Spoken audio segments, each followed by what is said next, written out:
Good evening to all of you. Happy Saturday. Hope you're all doing well. Sorry for the delay. As the title says, today has not been a great mental day. Decision paralysis and depression. Gotta love it.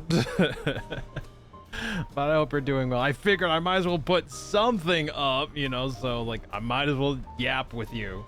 Like if I'm just gonna be sitting here all quiet all by my lonesome, I might as well just put something up and just chat with you. I hope you're doing well. Welcome. Bacon with first. Hey, welcome in, Bacon. Nice to see you. Happy Saturday. Let's see. Bubbles was second. Hey, how you doing, Bubbles? Hope you're doing well. And Luke, holy shit, with third. Hope you're doing okay, Luke. Happy Sunday. Oh, damn. That is loud. All right. Hey, Kokiri, how you doing? Welcome. Let's see. I'm okay as can be. Probably gonna go out for a bit here shortly, but wanted to stop by and say, hey, I appreciate that, Bacon. Welcome in. I hope you have a good time when you go out and about. No, I'm sorry to hear that. It's just a part of my life, Luke. It sucks when it happens. And of course, Fugi's not working. I know Anura was going through the same freaking thing. Okay, hold up. Yeah, you gotta love that. Gotta love Fugi. I really wish there was an alternative for Fugi. There's gotta be.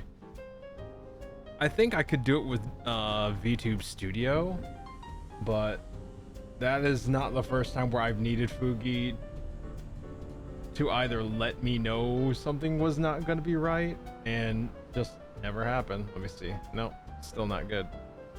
All right, let me see.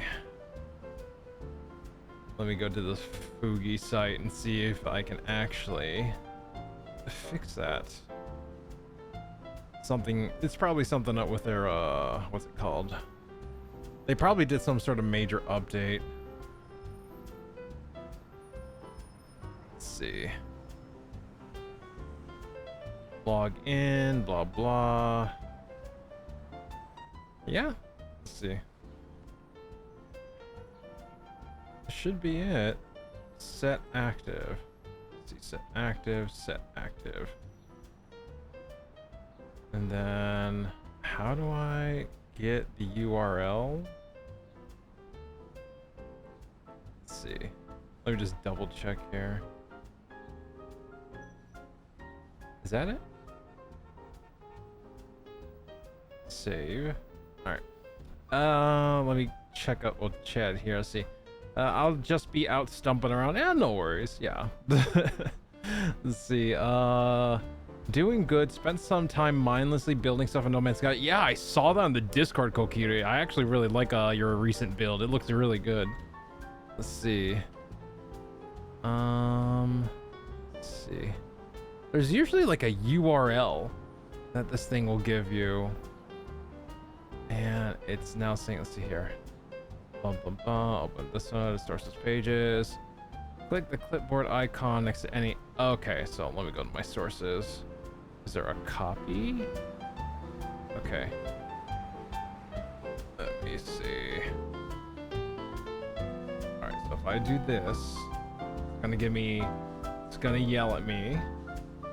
So if I do this, hit that. Does that fix it? Holy shit, it fixed it. Okay. So Fugi did something with her friggin' URL. Damn. Alright, hold on, let me see. Alright, we're good. Should be good. Okay. Alright. Let's see. Let's see. Well, with someone with pretty rough anxiety, I understand to some extent. Some days are just gonna be bad brain days. Yeah. I wish, like, oh god, and I think that's what really turns me off to, like, so I got let go from a corporate job, and I've been in corporate for a long time now, and just after this latest stint, I can't do it anymore. I cannot do it. I can't do corporate work anymore, just cause, like, if you do have, like, cause, like, even if you are, like, professionally diagnosed with, like, some of this stuff, they just don't care. They just don't care. You either come in and do the shit, even though you are completely incapable of doing it, or you take a sick day, right? What if you don't have sick days? Well, tough luck. Oh.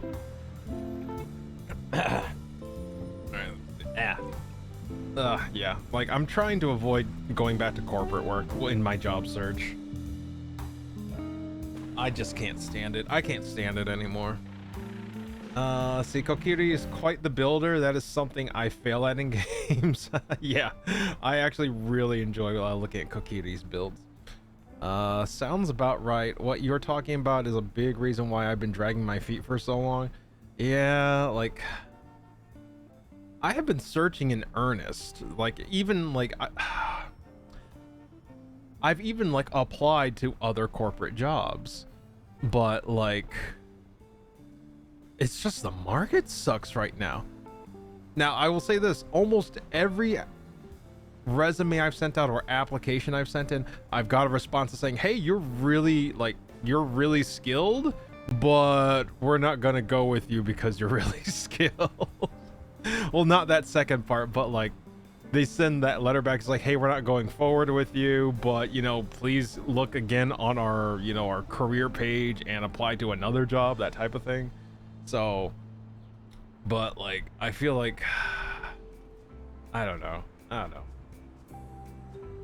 If I could, I would like to, you know, make something like this my job. You know, I don't mind, like, even like with off days like this, I can still hop on and talk to you guys, you know, right? So, like, I don't mind that at all. In fact, it actually helps me. So, but when I'm like talking to people yelling at me over a phone because they inputted a file wrong and it's not something I can do anything about, it's like, nah, I'm good. I would like to avoid Karen interactions to a minimum if I can. Let's see. Random fun fact, I figured out a way to make something look like a crib in No Man's Sky. What? Wait, do you mean like a pram? Like a baby carriage, or like a baby like nighttime crib that you put into a room type of thing? Let's see. Baby bed? Ah, gotcha. Damn, I didn't know that was possible in No Man's Sky. I just got done submitting for extended leave and sick pay for my current injury. Hopefully it'll gets approved and the pay. Yeah, I imagine it will. Unless it's like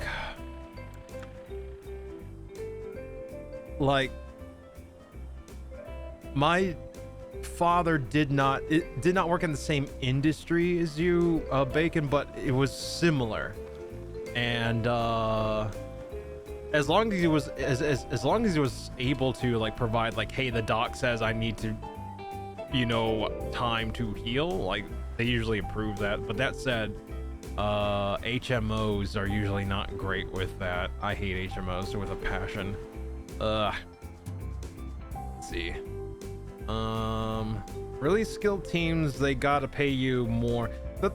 Or they hire the thing is with corporate, they all want to hire the unicorn. They all want to hire the rock star, but they can't fucking pay for the unicorn or the rock star. They want to give the unicorn, like, instead of like aether or magical potion or whatever, they want to give it grass. And it's like, yes, they can live on grass, but that's not, it's going to eventually not be enough.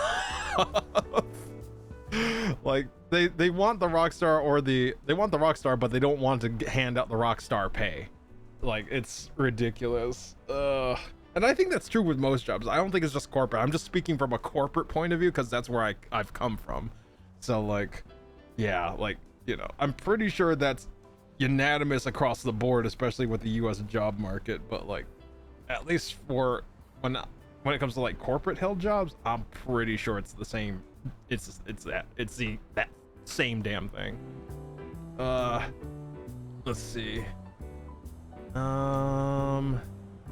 Honestly, that's one thing I enjoyed about my pest control years. I worked alone unless needed needed and could try and work avoiding people if I wanted to. You forget railroads are notoriously cheap. Ah, crap, that's right.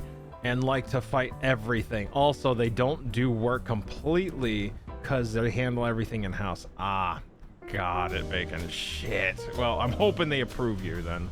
Damn. Let's see.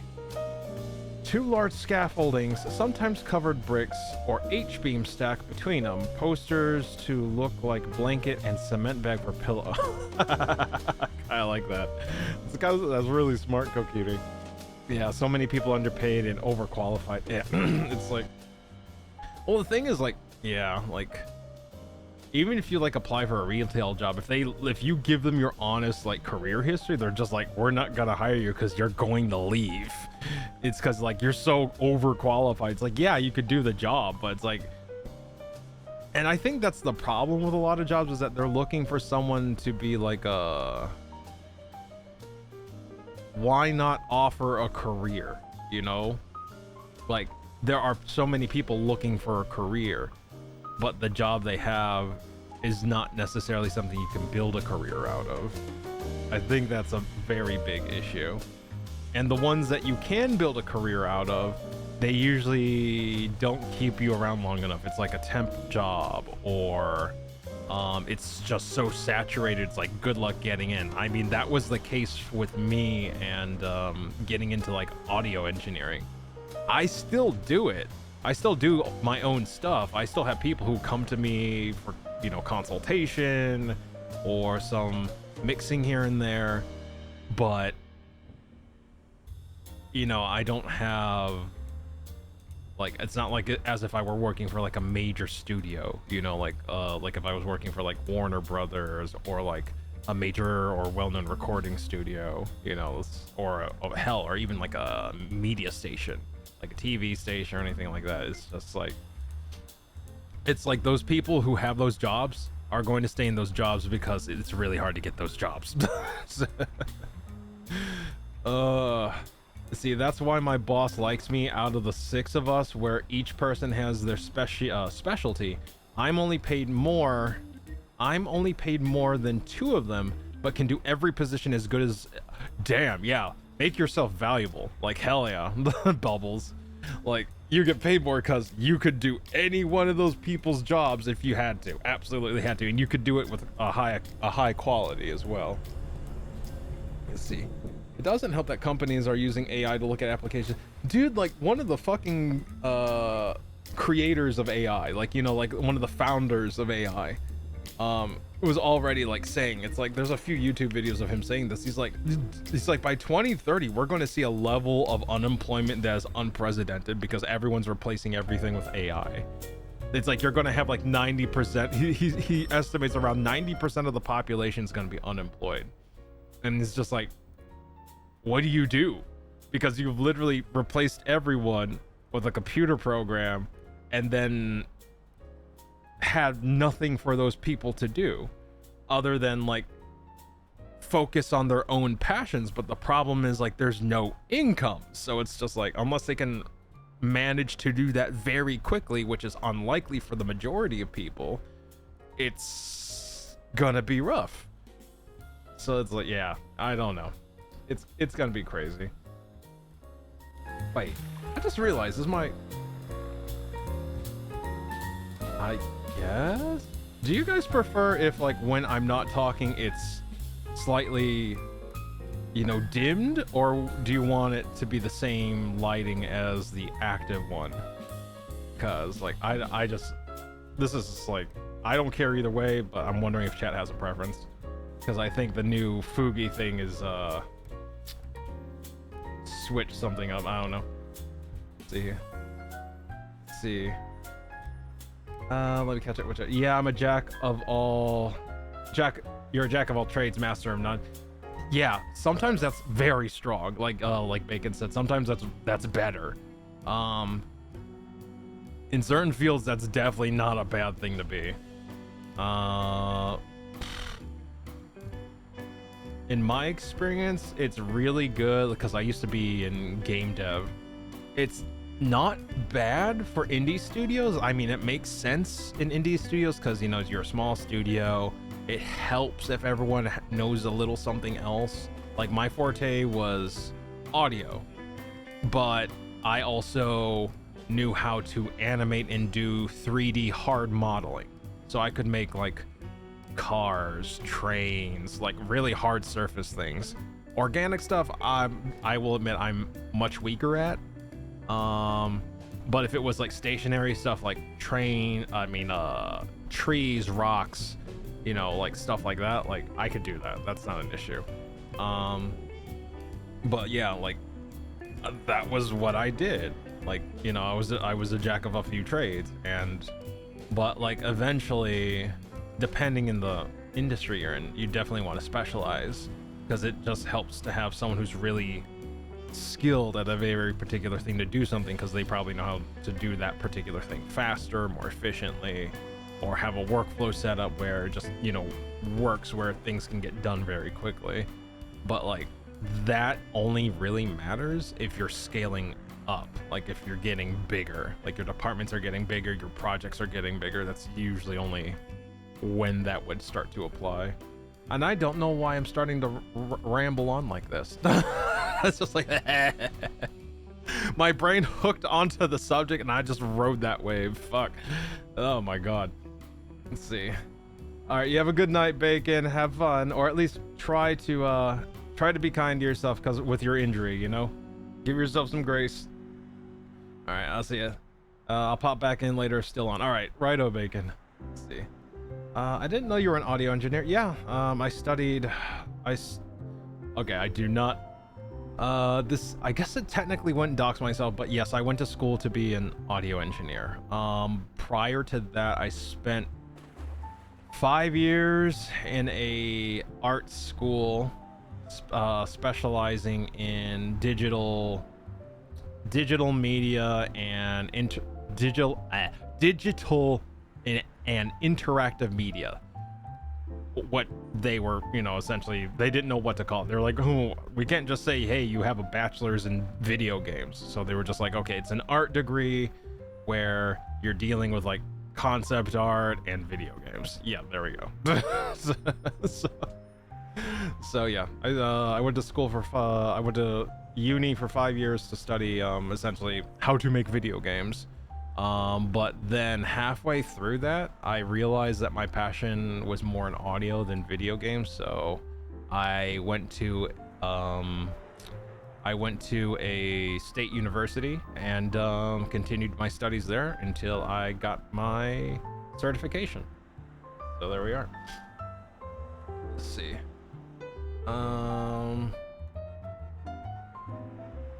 And when I say halfway through, I mean like I got my bachelor's, but halfway through getting my bachelor's, I realized I like audio more. So after I got my bachelor's, I continued going to college to get my certification in audio. It's like, I just realized, I was like, that might be a little more confusing. Let's see. I noticed a few companies, not enough, but it's a start, realize after firing people to save money using AI, realize they fucked up because they're losing more money. Yeah, because AI is not at that point yet, and they failed to realize that. Oh, we can just fire a bunch of computer programmers, right? Because the AI can just program this for us. And then they have the AI do it, and then they realize that the code that AI has generated is garbage.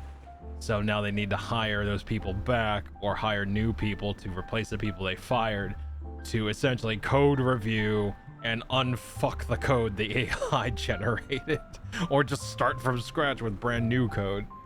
Yeah. I've been reading about some of those instances too. It's like AI is not that great yet, but that's not going to stop them from making sure that it can be. So we'll see. We'll see. I think at this point it's just probably better for me to just kind of start like making like YouTube shorts, getting a little more unshy or more not confident. It's not like I'm not I don't think my voice or singing voice is bad. I think it's more that I just don't know where to even begin with like content creation, like path of a career, other than maybe making shorts is going to help with that. I know everyone says TikTok, but to be frank, the general TikTok audience, I kind of just don't really think that's going to work for the kind of community I would like here. Like, it's bad. Like, I've seen other streamers where a lot of their community has come in from TikTok, and I'm just like, I think I'm good. Like, Mike's hard pass, I think I'm fine. And it's not, it's just, it's very clear, like, or at least it feels like, because of like the introduction of digital devices and kind of like the, what is it called? What do they call it? You know, you get your dopamine much quicker, and then you just try to get faster ways to get more dopamine, like that kind of reaction.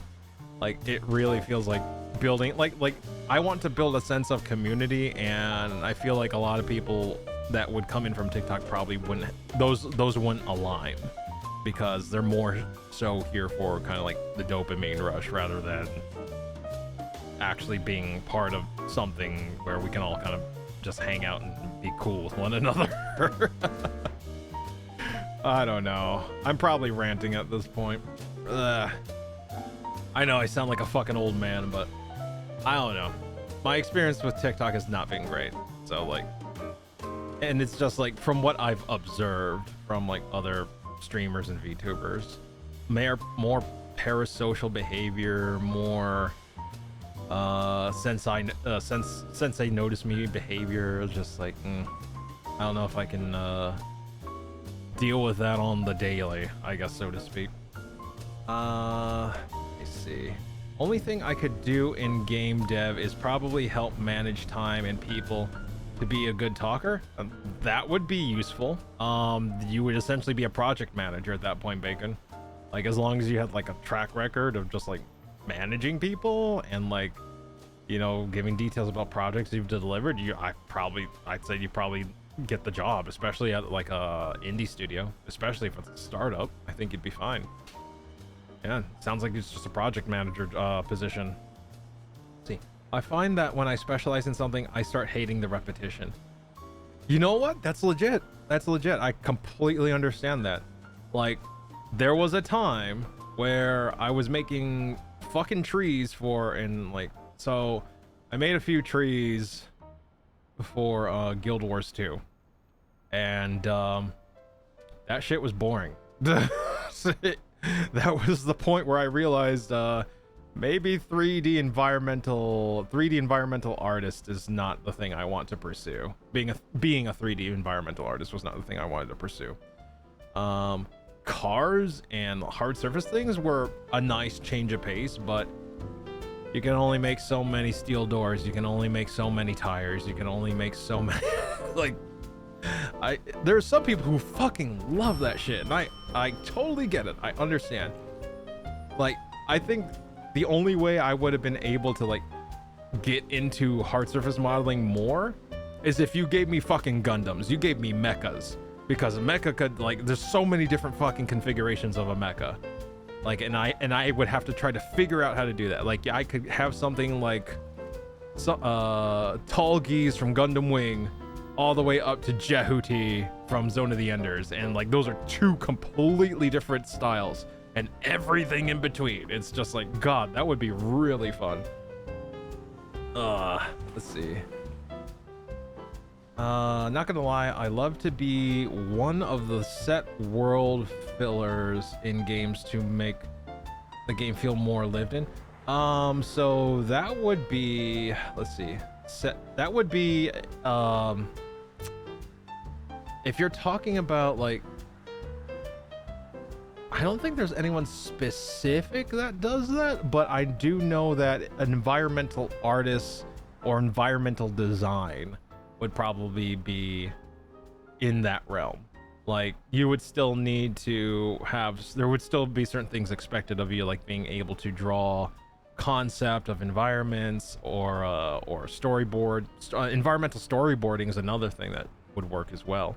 You could set up like, hey, I'm gonna draw, like, let's say like you're building a really cozy home for an alien race that is like 3 feet tall and has big eyes, like maybe like a cute maybe alien creature, and they have like a cozy home. It's like, okay, so what would that look like? And then you would essentially rough out what the environment would look like in like a storyboard. So like and it's just like, just multiple angles of the room. So like one room's maybe the fireplace with a cozy chair, a rug, a few knickknacks on the mantle, a painting, like what material is the mantle made out of, what material is the floor made out of. So it's very much like environmental concept, but like if you're doing storyboarding, it's very much like you're just kind of laying out what everything kind of looks like with line art, rather than like filling in values and color and all that stuff. Let's see, but that would be about the realm in game development where you'd be aiming for. Let's see. Ooh, I see. Never watched or download the yeah, I tried. I made an account on TikTok, watched it. I was like, okay, I can understand why people like this. I have Ghosty to thank for most of my exposure to TikTok, because otherwise I won't touch it. Like I said, I'm not a big social media guy. It's like if something's interesting, I'll take a look at it. But outside of that, it's like I don't really care much.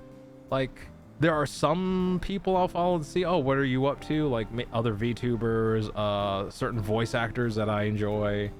But I usually follow their Instagram more than anything, and I barely look at Blue Sky, I barely look at Twitter, because I'm banned from it. Instagram, like I don't really deal with social media, but there are times where I'm just like, oh, I'll open it up and see what everyone's up to. So it's, TikTok is cool, and I understand why it's the way it is. They try very freaking hard to be family friendly. So much so that like a lot of streamers get banned or bit in the butt by their moderation team for saying like the smallest thing that it would be considered a small thing on Twitch, but for them it's a big deal, and they would like get banned for like a week depending, so like it's really hard to, or it's not a huge motivator to like get involved with TikTok if like when it comes to social media. I know TikTok's one of the bigger ones, especially from streaming, but I just can't do it. I can't do it. I can't. I've already I've already get bombarded about how bad the state of the world is just from the news alone. It's like, let me add social media on top of that. I think I'm good. I think hard pass. Let's see. I think writing for games would be a job I might love. That and voice acting are probably at the top of my list. Like, I would love to voice act as well. Luke, I just have no idea how to get it. Now, that said, like, I know Kieran is a VA. And he has some fucking good credits, and he's really good at what he fucking does. I love Kieran. But it's like, I don't even know where to begin with that shit. I would love to try, but I have no idea how to even get my foot in the door. Writing for games?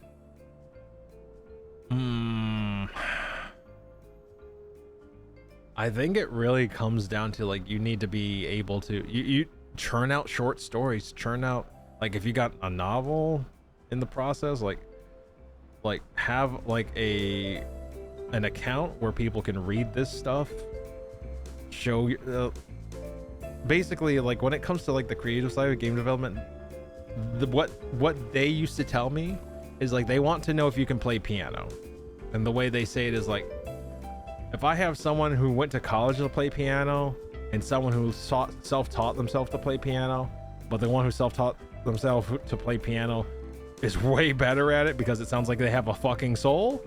Guess who's getting the job? Doesn't matter if you got a college degree. They want to know if you can do it and do it well. So when it comes to game dev, the thing you want to do, just make sure that you are indeed doing it and it's something that you would enjoy doing in your off time. Like, would you write stories outside of your job of the video game industry, you know, when you were off the clock? Do you enjoy it that much? Then yeah, give it a shot. Now there's quite a few entry-level writing positions especially in the indie scene, so I would encourage you, if that's something you want to do, yeah, share your stories, put them somewhere where they can be read and evaluated, and you know, say, hey, like, I would like to have a hand at this. I mean, hell, look at Expedition 33. Expedition 33, all with the exception of the Ubisoft people, like the writer and the composer were new to their respective fields in gaming. Like the composer, like he composed, but he never composed for a game before. The writer, yeah, they've written before, but they've never written for a game before. And now Expedition 33 is like one of the best games in 2025. Like, damn. Let's see. Instagram, Discord is all I have. Yeah, same. I have Blue Sky, Instagram, Discord, and those are all the ones I can think off the top of my head, other than YouTube, if you count YouTube. One of the only reasons I would check TikTok every so often is to look at the account of this one guy I thought was super good looking, but his account is gone. I started taking a few classes, but I don't really know where to go after this either. I usually just finish the first draft of a 54-page story I've been working on for over 2 years. Oh, damn. I also got a little bit of advice from Kieran about voice acting. He recommended a few places to find classes for me. Oh, hell yeah. Nice. Glad to hear it. I feel like with VA work, it comes... Oh, God. Hold on. My anxiety medication just hit me, and now I'm not feeling so great. Give me a moment here. Ugh.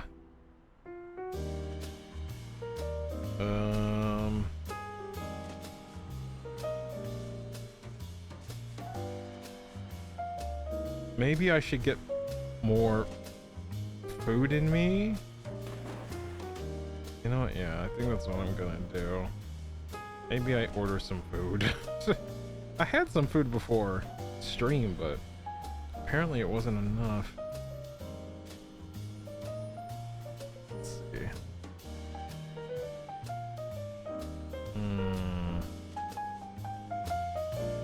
I hate this anxiety medicine. It makes me feel... It makes my stomach turn, but it also makes me feel drunk. And I hate it. I hate it so much. More food and water. Yeah, I got water here, and I got like a sleeve of crackers to kind of hold me over. Let's see. What should I order, chat? What should I order?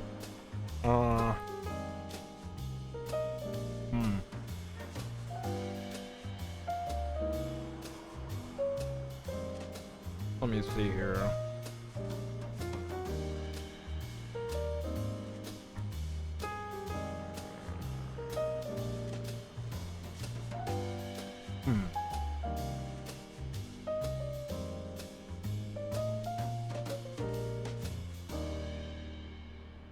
You know what?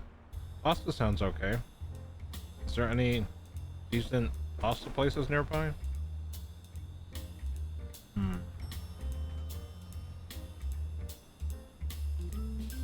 Sure. Let's try you. Alright, you have pasta? Okay. How much is your pasta? Oh my god. This crashes. Alright. Sorry, chat. Like, I had no idea that this medicine was gonna kick me in the ass. Alpine Diner.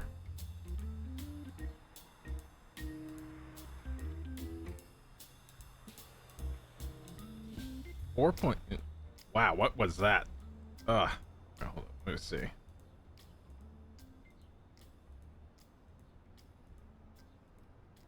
I swear, like, my phone is getting way too old. My, does not like my phone. These newer apps don't like my phone. Let's see.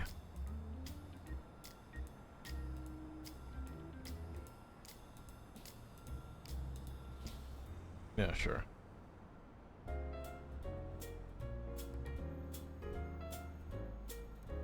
What is this? Ragatoni? What's in here?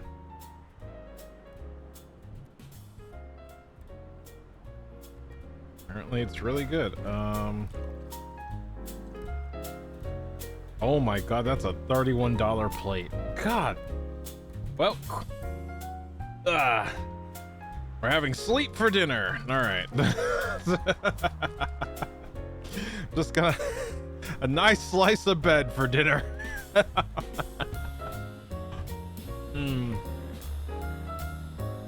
If I want to get really wild, we'll have some peppered ice. Bubbles knows what I'm talking about because I know he's in the same channel. I've heard that shit. And peppered ice and sleep. Sleep for dinner. Let's see. I was given medicine for anxiety when I was like 20, but I threw it away the second I got home. Damn, holy shit.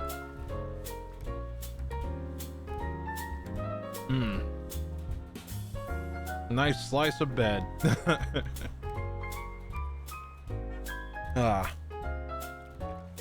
I'll just deal with the crackers for now.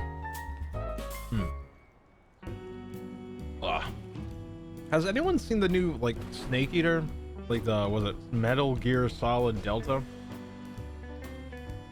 Like, I want it, but I don't want to pay $70 for it, so I'm gonna wait.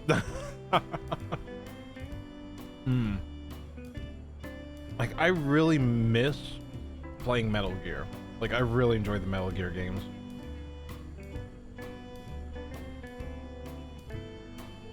What a thrill, with darkness and silence through the night. What a thrill.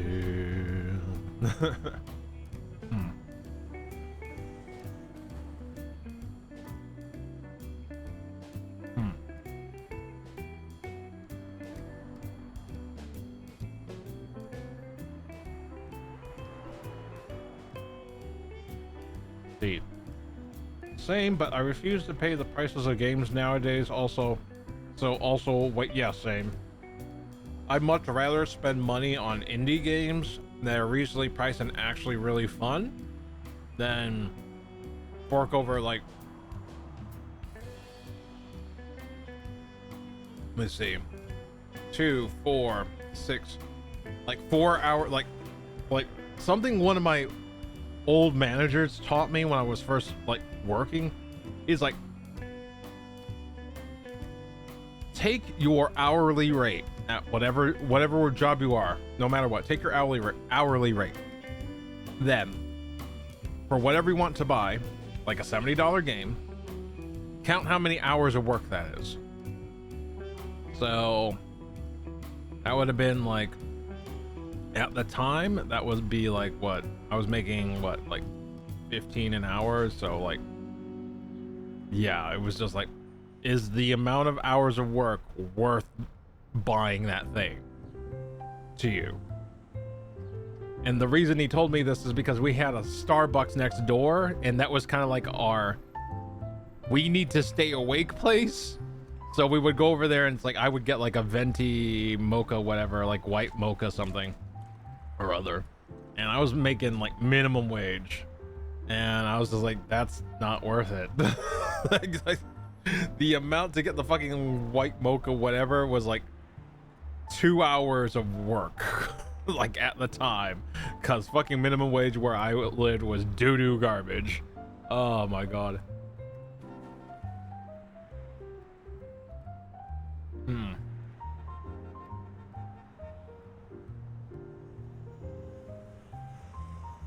The same AAA games have been so disappointing lately and charge like $80 to $100, and they're like, yeah, like, even like I wanted to pick up the Elder Scroll, the Oblivion remake. I wanted to pick that up, but then I was like, wait a minute, this could just be Oblivion with a prettier skin.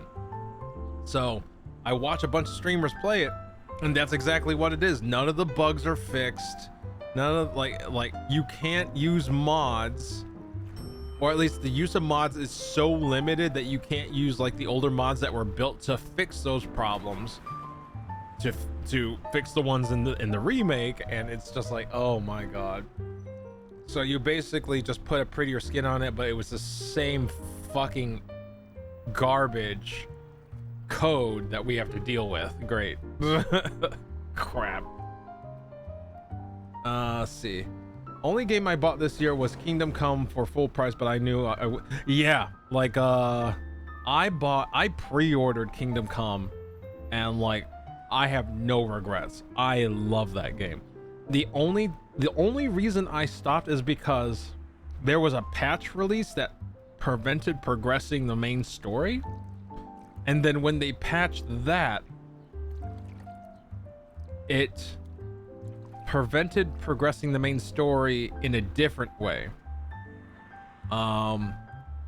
So basically there was two main story like blocker bugs that I just like, I had to sit there and wait for them to fix. And then, you know, I got into another game and I started playing the other said game. It's still installed on my system, but I still want to go through that because it got like, the alchemy is so good in that game. Like I love the alchemy mini game. That's like my one thing that I'll just sit back, relax, and do in that game. God, I think I'm still trying to get like my drinking up. Like I was grinding so many of those fucking skills. I'm not even kidding. I love Kingdom Come Deliverance so much. It's so fun. Both 1 and 2.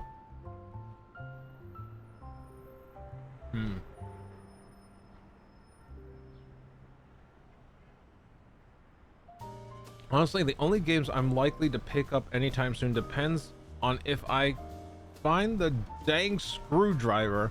I need to open up a PS4 to fix the disk drive. Oh shit. Is it like the hex screwdrivers, like the star-shaped screwdriver you need?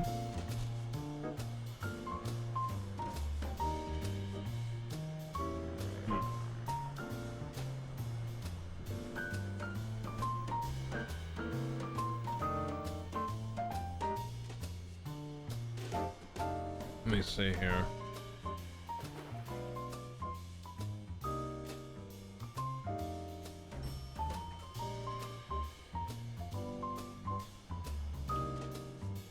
The torque screwdriver T8 or T9. I know I had to do the same thing for my wait. What game is stuck in your PS4? I guess that's my next question. Let me see here.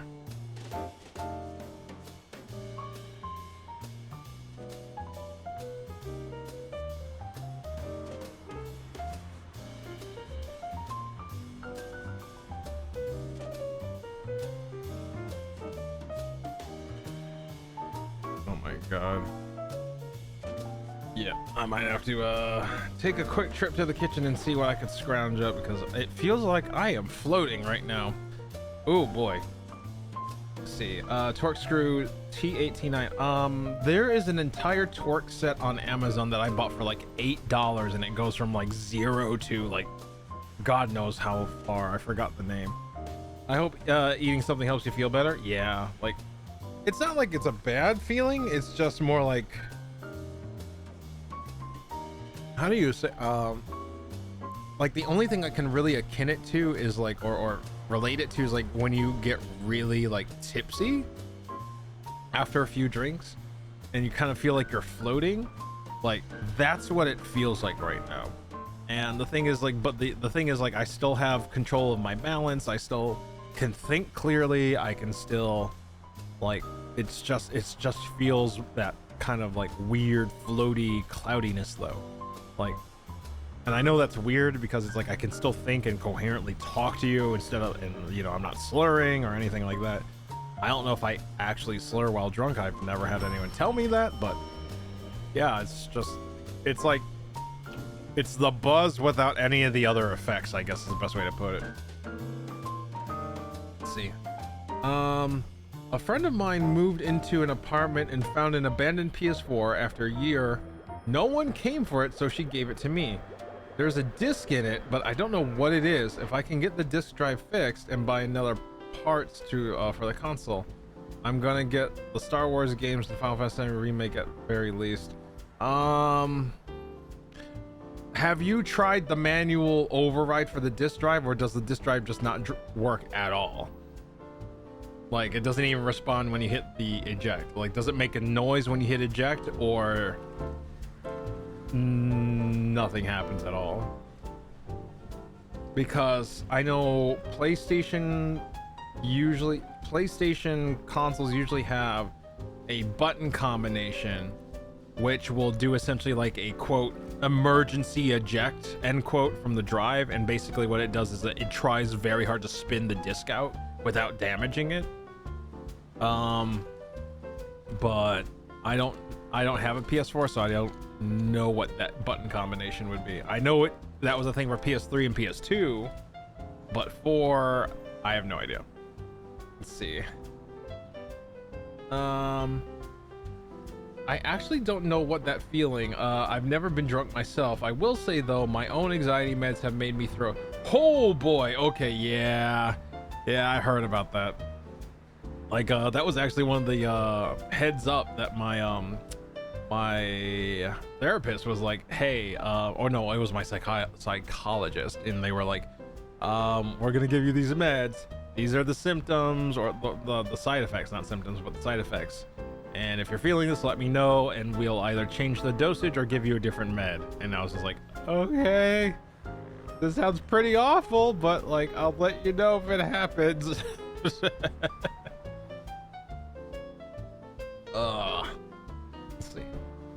The problem with doing that is that I only have the console, no controllers or cable aside from a power cable.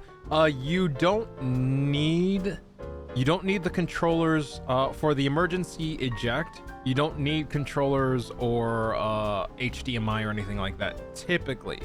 Usually all you need is the console to be powered, and it's usually a button combination on the console itself.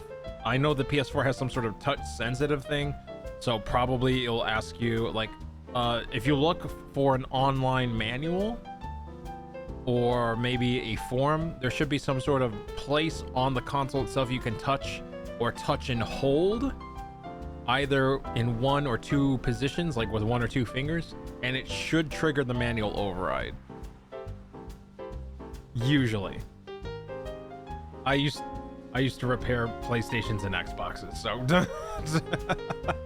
I stopped when PS3 came out, so like, I know that is typically a thing, but I don't know if it's available on that particular console. PS2, you could use a flathead screwdriver to force it open. That's true. There's also a manual eject button. Let's see. Yeah, no worries, Kokiri. There's in PS2, there's a manual eject button that you can access by putting like a toothpick, but I wouldn't recommend a toothpick. I would recommend the tip of a paper clip. Like, you unfold a paper clip and use the tip of it. It's a small little hole just underneath the, I want to say, left side of, it's like the left or right side of the disk drive, just under. It's a small little pin prick hole, like a pinhole. You just push it in there and it'll force the drive out, no problem. Let's see. Hey Moo, how you doing? Let's see, long time no chat, everybody. Hey Moo, I hope you're doing well. Happy Saturday. Ugh. Stretch. I hope you're having a good weekend. I hope you and Mobu are having a good weekend. Let's see. I've only thrown when I took the meds on an yeah, the empty stomach. Yep, that would do it. But when it did happen, I was very, yeah, it is incredibly unfun. I know exactly what you're talking about. I haven't had it happen to me, but you know, like that feeling you get in your mouth when you feel like you're about to, like, things feel like more viscous. It's like, yeah, no, like, I started like downing so many saltine crackers to kind of prevent it from happening, and it seemed to work, but boy, not fun. You know what? Let me see. Yep, I hate that feeling. Yeah. You know what? Let me see. Burger time. Let me see. Maybe we can do that.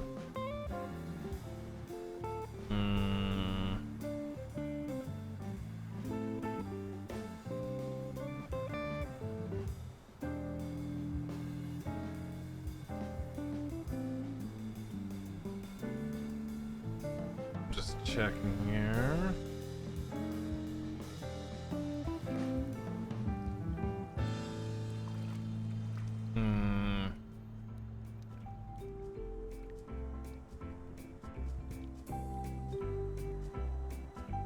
Do this.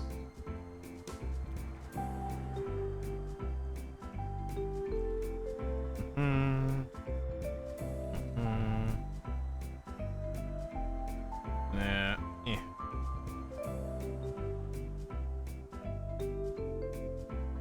This work?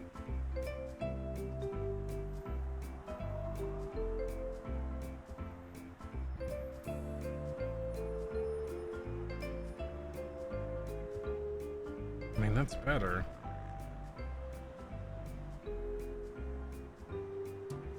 By much, but it's better. Let's see. Fun fact. Sometimes you get that with kidney stones from some... Oh, God, I hate that. You get that from kidney stones? I had no idea. All right, so I'm going to do a quick BRB.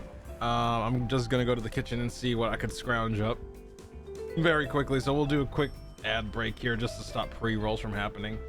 That fact does not sound fun.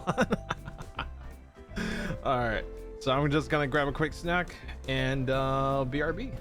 Thank you for hanging with me this evening, and I'll see you in 3. I want to say 3. All right, BRB.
All right.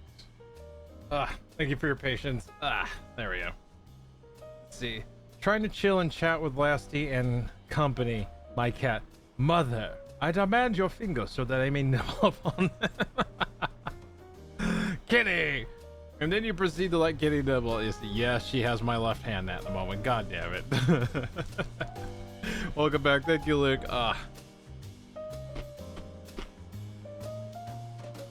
Sorry, I got myself some cereal.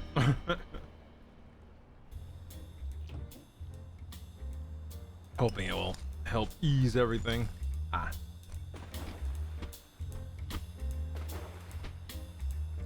Wolf Among Us was on sale for $7, so of course had to buy.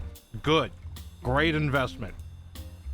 Way worth the $7 and more. Bubbles. Wolf Among Us is amazing. I think I'm pretty sure you'll enjoy it. I freaking love that game. I'm waiting for the second one. I know they're gonna put a second one out, or at least it was they said they were working on a second one, but we haven't really heard much from that team since. Sorry.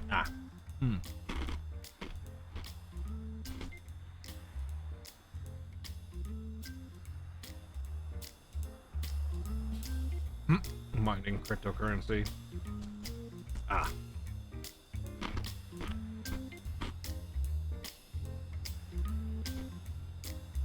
Yeah, I haven't played since release, which was forever ago. Second one is rumored to be coming out next year. Oh shit. Okay, nice.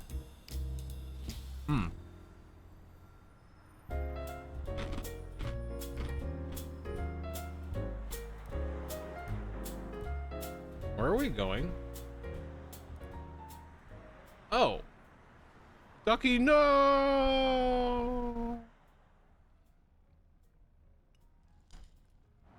Oh well.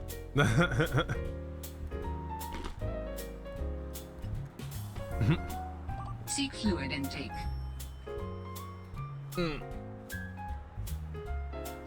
Ducky, you forgot the shoot. No! Hey, Kokiri, thank you for the care package. Let me go ahead and take care of it. Yeah. There we go.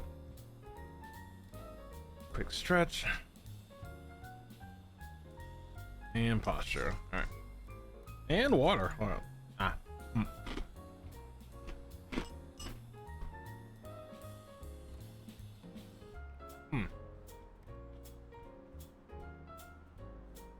Thank you for the care package. That's how they learned to fly, but I don't think Ducky was ready. Oh god. So how was everyone's weekend so far? You guys do anything interesting? Any good food? Any good events? Any good games? Like I know Kokiri's been doing No Man's Sky.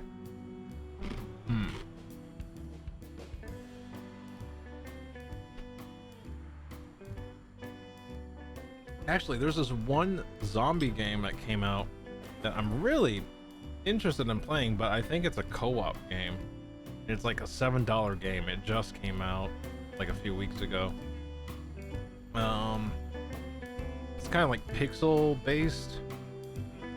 The style kind of reminds me of what's it called?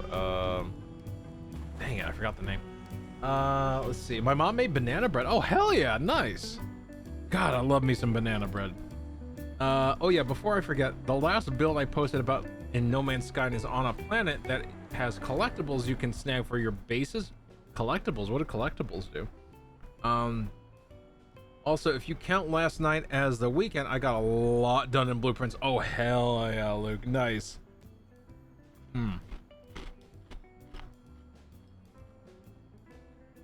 Wait, what is that? Oh, gotcha. Just sat around watching. Yeah, I did a little bit of that too, Bubbles. Let's see. Just potato today. Hell yeah, Mumu. Crafting on 14, organizing magic cards on the side.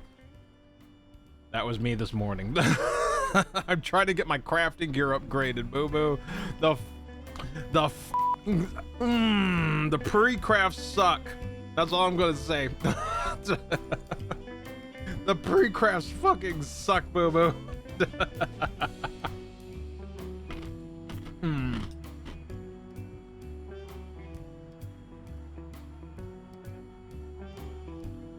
And I'm not looking forward to melding them. Oh my god. Let's see. That particular planet has glowing, floating, shattered pillars you can take and add to whatever. Oh, that's cool, Kokiri. I like that.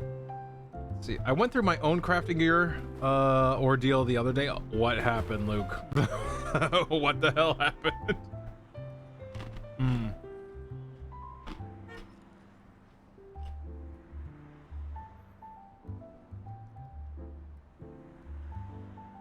I know I fell behind with my crafting because I need fucking HQ Ceviche to actually manage to pull off the pre-crafts. The pre-crafts of all things.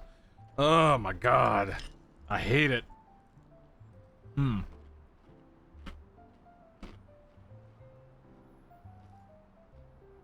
Give me a sec to type and I'll explain. Yeah, no worries. Take your time. Take your time, Luke.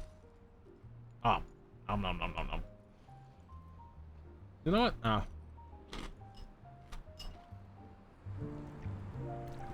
Where's the Fugi? I'm gonna update the Fugi real quick. I think I would actually prefer it if it didn't dim. Let me see. Is there a way to say, hey, don't dim? Library, blah, blah, blah. Synchronize, blah, blah, blah. Save. Back. Sources. Let's see, dim non-speaking, no. Dom non-speaking images. If matches speaking image. Single bounce? Continuous bouncing? No. Crossfade, blah, blah, blah. Never. Does that work now? Yeah, there we go. Yay, no more fading. I'm the final boss. Let me see. Well, if you need me to pre-craft or anything, just let me know. Will do. Mumu, appreciate you.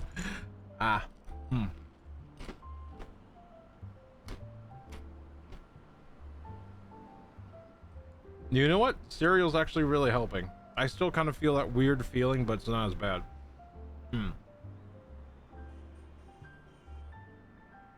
see. I've been bringing Clone Wars before. I've been binging Clone Wars before bed. Not gonna lie.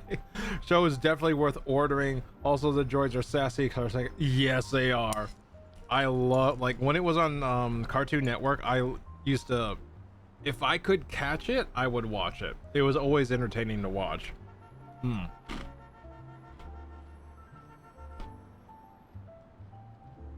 The pic I posted of the base has the galaxy symbols on it, so any of you who plays No Man's Sky can go snag some of those pillars. Oh, you have the, you gave us the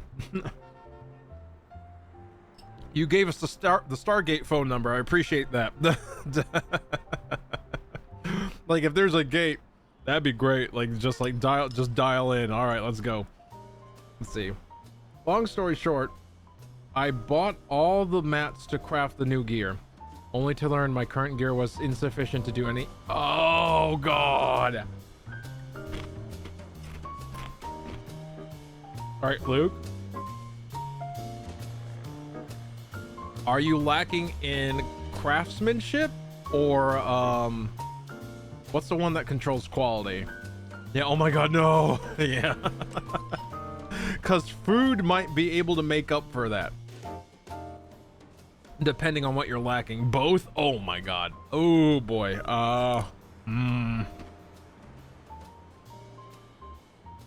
Oof. That's all I can say. Fuck. I'm sorry. Oh, I'm sorry, Luke.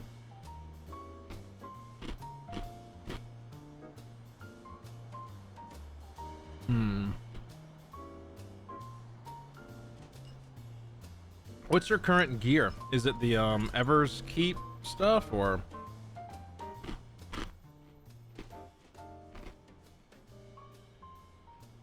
I forgot the name. Sorry.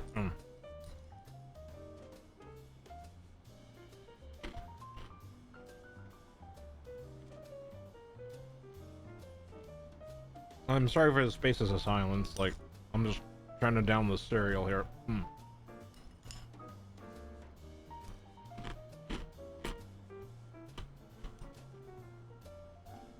Is it called Everkeep or Ever Goddess? Ever.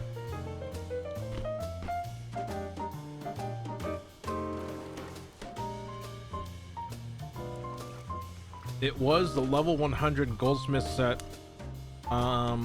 I got someone else to craft it for me.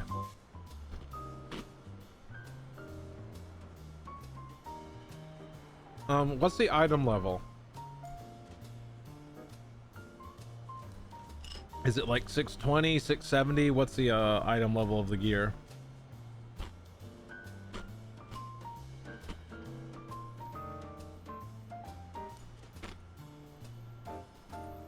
For the ones that for the one that you are currently equipped with.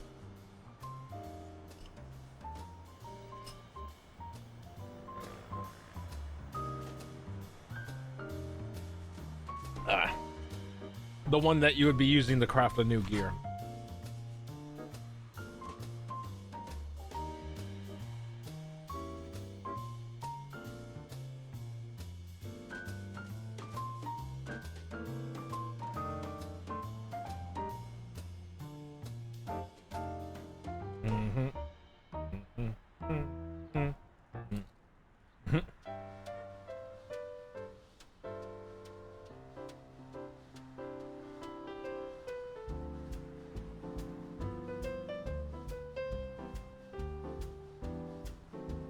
$700, I think. Oh boy. Okay.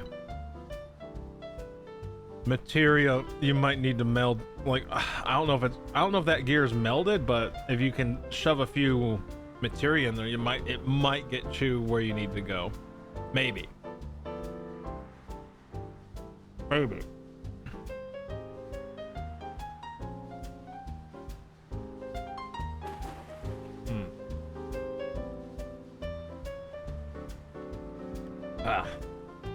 Speaking of dinner, has anyone actually... Have all of you had your dinner for the evening? What delicious food have you all been imbibing? Thankfully, the new crafting set will last until next expansion. Yeah, thank God. Thank God we're at that point now with it.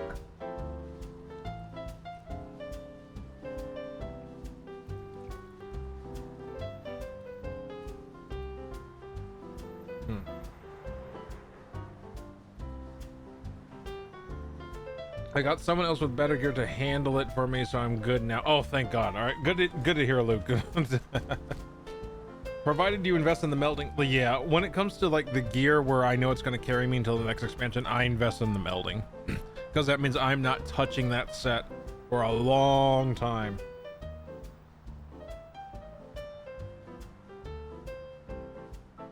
When it comes to replacing it, of course.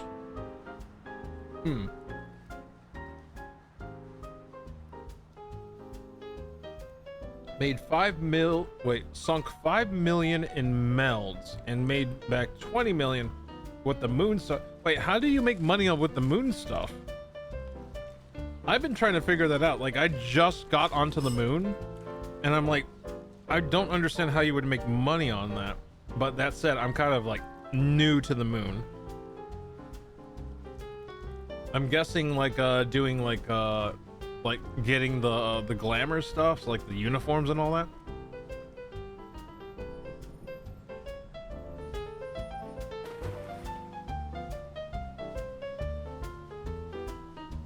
You had leftover brisket, Kokiri? Damn. I hope it was good. That sounds amazing. That said, I'm kind of a barbecue fiend. I love barbecue, so I love brisket, I love ribs, I love pulled pork. Damn. Just give it all to me.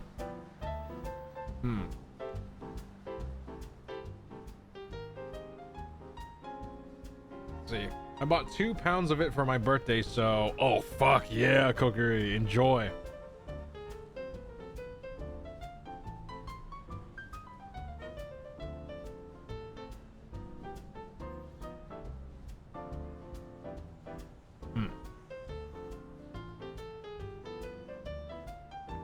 I crafted 1 billion purple script turn-ins for command materia 11s.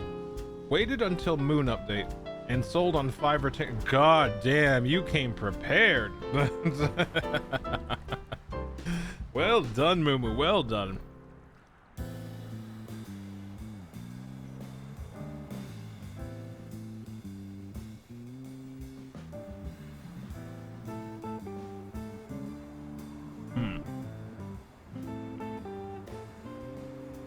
God, I need to get my gear back into order because I need to get caught up on the moon real bad. I've been spending all of my time returned from Final Fantasy trying to get my relic steps done, and the fucking grind to get the proto atma was such a pain in the ass.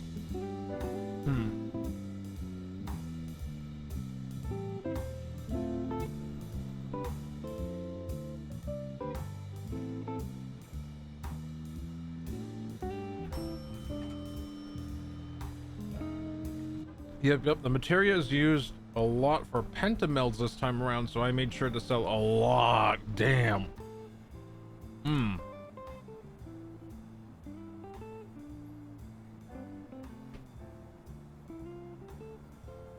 And I say this with love.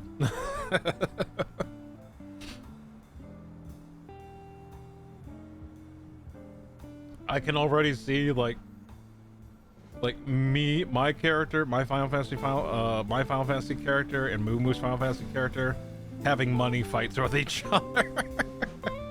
Money fight. I'm just kidding. Oh God. God.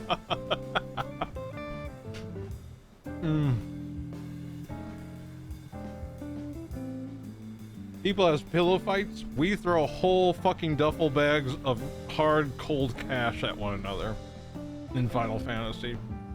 That said, it's Gil, so it kind of hurts, but you know, it's all in good fun. Oh God. Ugh.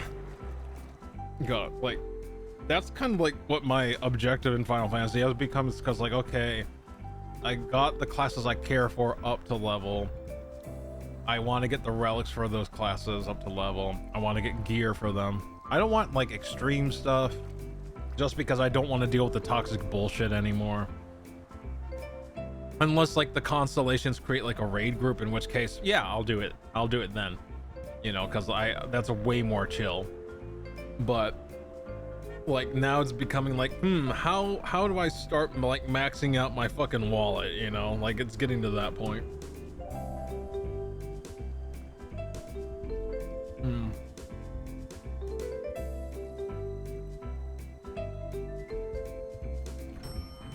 See. And crafting helps. If you're an omni crafter, yeah, you make a lot of stupid money.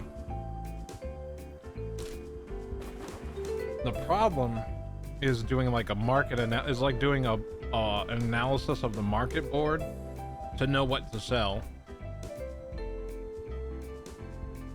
But some things are like did giveaways, like, oh, there's gonna be a crafting update. Well, guess what? We're gonna up some we're gonna like just grind fucking materia. Oh, there's gonna be a like a housing item update. Okay, we're just gonna grind out the materials for that item or make that item and sell it. Like some things are like really easy, but it's really time, how do I say it? Not time consuming. It's more like it's on a timer for how much money you'll produce. Because like, you know, the sooner it comes out, the sooner you can get it out there, the more money you'll make. But like as time progresses, the return will get lower and lower and lower.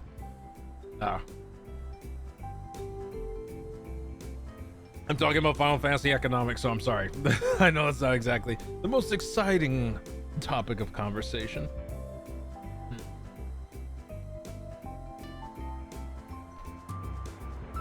Like, I know there's certain foods and I think tombstone materials that are actually selling for quite a bit right now. And right now I'm just trying to get my damn crafting gear up to snuff, so I don't need to worry about it anymore. Let's see.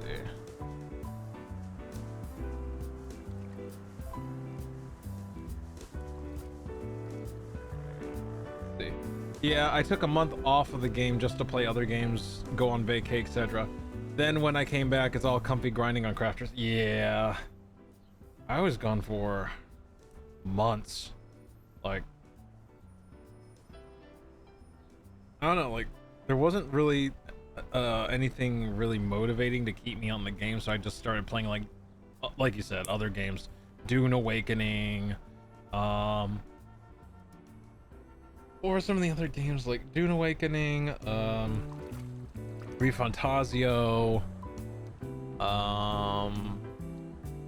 Jump Ship, like a few others, which was nice,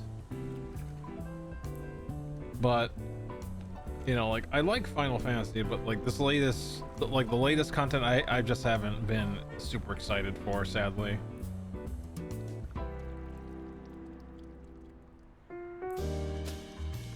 And you know, it's just like, it's just not my cup of tea right now.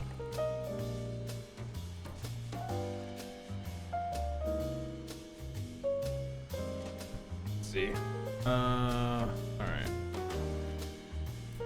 There we go. Is any, oh, wait, has anyone here seen like the new Vampire the Masquerade? And I kind of want to get people's opinions on that if they know what I'm talking about, because it seems like they changed quite a lot about it. And I'm kind of like, I have my opinions, but I'm wondering what other people's opinions are about it. Like, it's supposed to be Vampire the Masquerade Bloodlines 2, but it's like, what is that sound? My XLR is loose. Hold up, let me... There we go. I never played any of them, so I can't comment. Let's see, the first one sucks, so hopefully the second one's better.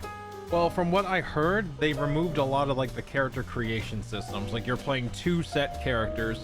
One's like a vampire detective that still kind of like does work for like both sides, like, you know, those who are turned and those who aren't. And the other one is like she's like a full-on, like, has kind of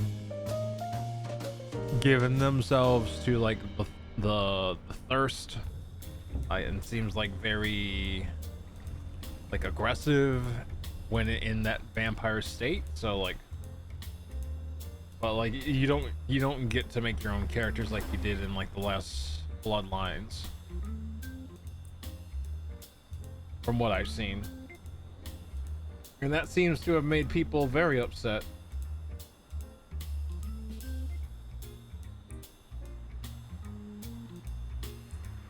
Let's see. Making the character was almost the best part, right? Like, for a lot of games like that, that usually is like one of the better things you have fun with in that game. Let's see. Let me see what you got said here, Cookie. Hey. Speaking of vampire, have you seen that other game? I think it's called Dawnwalker. It looks really interesting. No, I've not seen it. Let me see if I can pull it up here. Dawnwalker.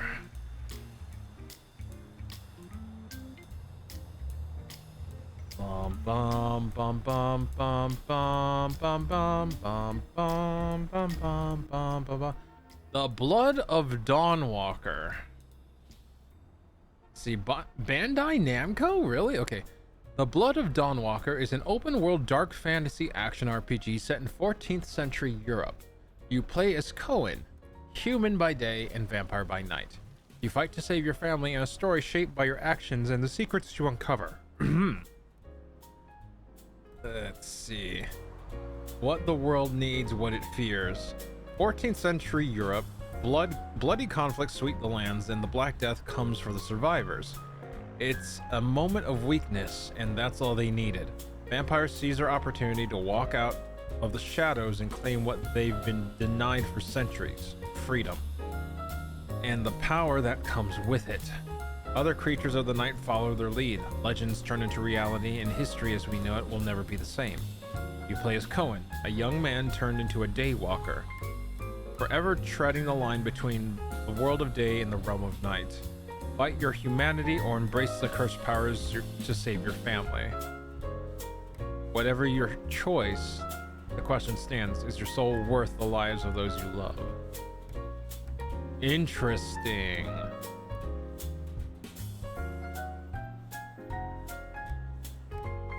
Very interesting.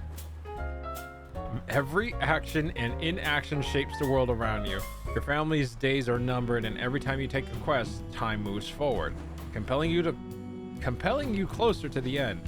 Choose carefully whom to help and whom to leave behind. You'll not have time for everyone. The world waits for no one, and neither does the villain. Ah, yeah, this looks very interesting, Kokiri. Thank you for putting it on my radar. I think I'm gonna add it to ye old wish list. Okay, Bandai Namco's the publisher. Okay, they're not the dev. Okay. Let's see. Duckies! Hey, Yummy, how you doing? Welcome in.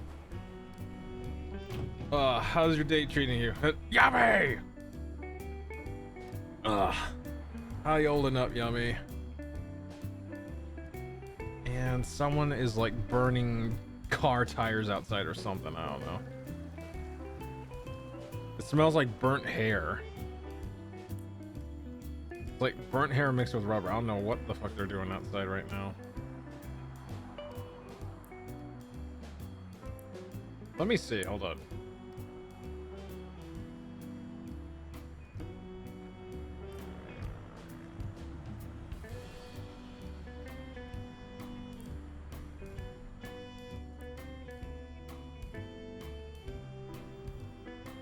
Yeah, that's weird. It's like someone set like a tire on fire or something.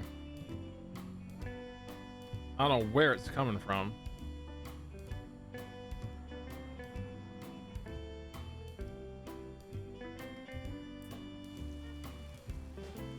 Yeah, I'm just gonna close the window one moment.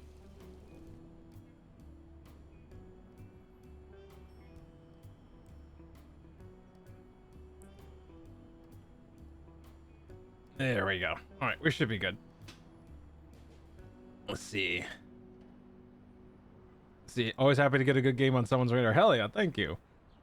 Oh my god, it's Delasty. Chill in a weird funk about. Let's see. Chill in a weird funk about. Yeah, I feel you right there, Yummy. I'm in the same boat. I feel you, but hey, welcome in. Hopefully we can make it a little less funky, you know. Let's see. I'm looking forward to this November with Witchbrook coming out. Yeah, I actually I found myself in my indecision of what to play this evening. Looking at it, I was like, please tell me the demo's out at least. Nope, nothing. Fuck. I was like, I want the demo, something, give me. I was actually really tempted to pick up God, it's not exactly like Witchbrook, but there is kind of like a resource management colony game that deals with building your own magic school, and I was kind of like, maybe. It's like 18 bucks. Let me see. What was the name again? The name was excuse me. Mind Over Magic, that's the one. Let's see. Sorry, it's not easy describing, but as weird funk. But yeah, I feel ya. I get ya. Might not be exactly the same, but we are in, if not the same boat, we are in similar boats at the very least. Let's see. All right, there we go. We're just talking about games and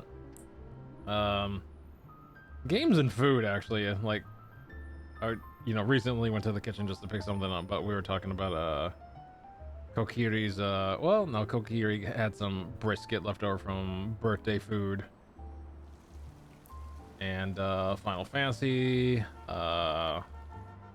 some crafting economics in Final Fantasy. Just, we're kind of like everywhere right now. We're just all over the place. We're just chatting about whatever. Dawn Walker, there we go. Dawn Walker in parallel. Yeah, there we go. Yummy in parallel. Let's see. Dawn Walker also looking like like, it looks promising. I'll keep an eye on it. I like the idea, like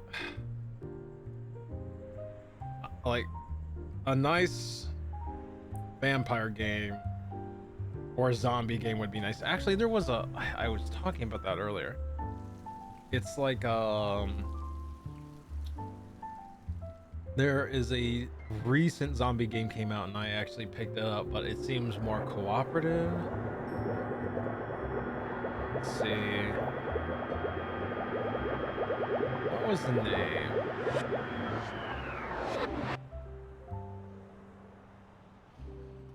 I think there it is. Whisper Mountain Outbreak. That's the one. It's like $8. And the style's kind of like Octopath Traveler, but just zombie survival. It's interesting. It's like it says on the description, escape room meets co-op survival horror. So it's like, you know what, that might be not a bad, if I can convince some folk, that might not be a bad thing to try for like Halloween season. And the great thing about it is, like, if someone already owns it, all they have to do is download the free, like, there's like a game pass on the Steam site. Like, it's called a friend pass. They download that and they can just play with the person who owns the game for free, which is really nice. Let's see, there's a little video showing some gameplay too. Oh, let's see. I saw it, but like I didn't want to like, how do I say, I didn't want to like fuck up the audio with the duck game. Let me see here. Can I stream it? That's the question, because sometimes the Steam video does not like showing itself. Show thyself. Hold on, let me see.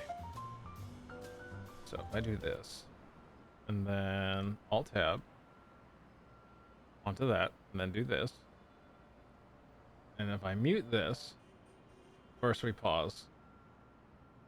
All right, let me see if I can actually get that on screen and have it not hate me.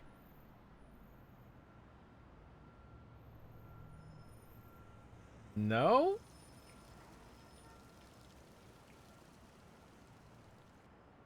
Yeah, that's not gonna fly. Yeah. There is a, yeah, like I can't capture that. You know what, let me see. Maybe I can do a whole screen? Let me see.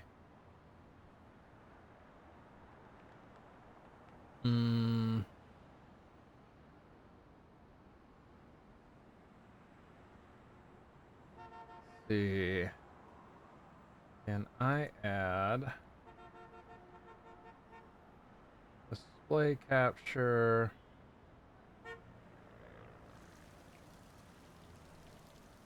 Okay.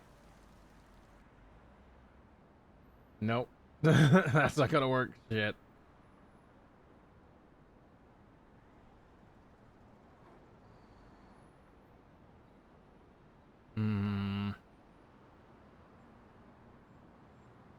Ah, there we go. That'll work. So let me do this. Do this. We're gonna have the game's audio in the background a little bit, but this should do.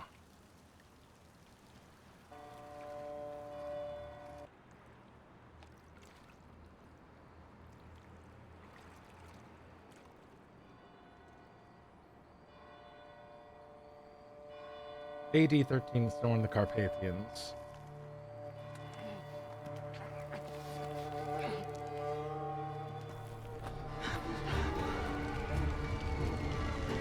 Must be here somewhere.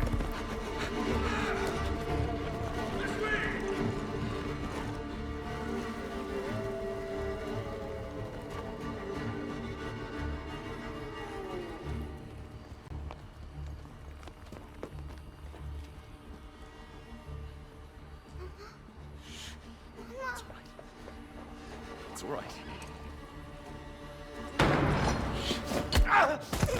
Lunka!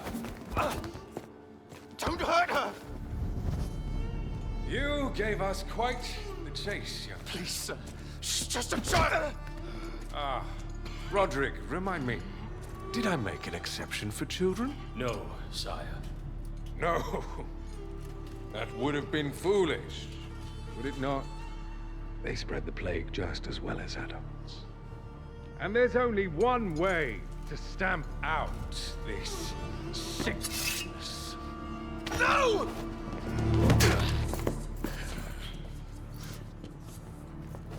Not just a runner, but a fighter, too.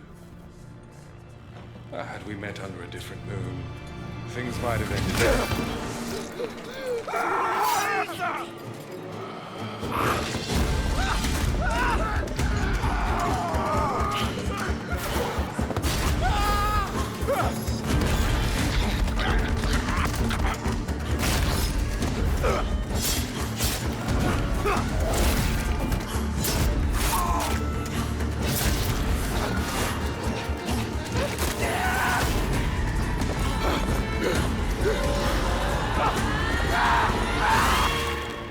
Whoa.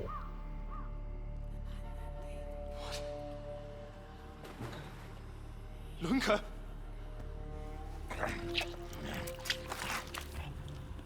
We should go. My sister. She needs help. Fast. Please, let us pass through. I beg of you. Please. Please.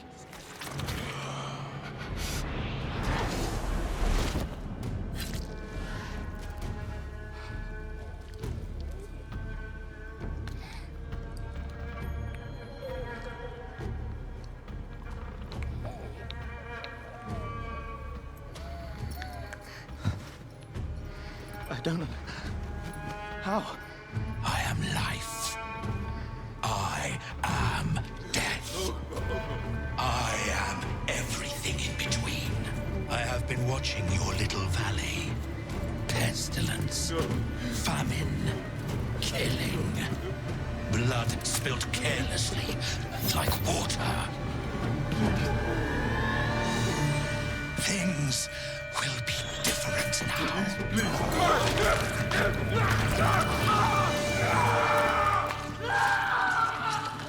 For all of you.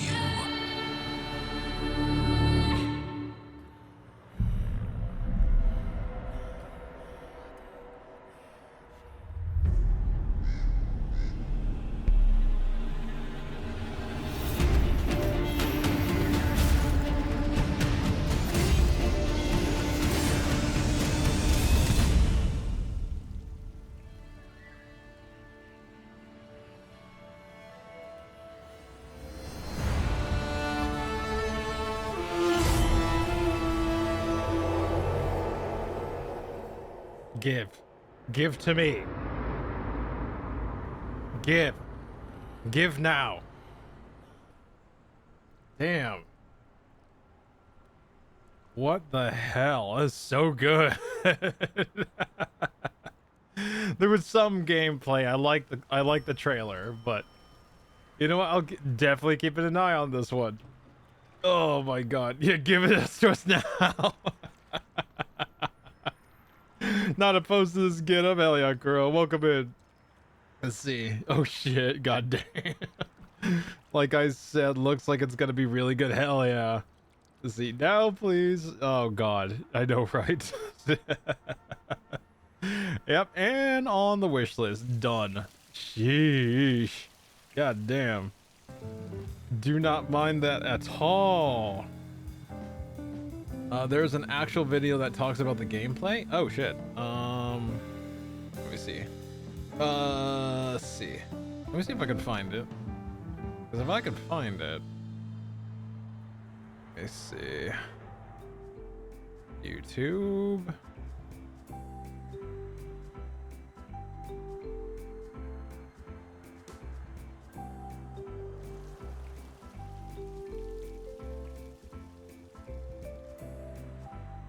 Let's see. What is it?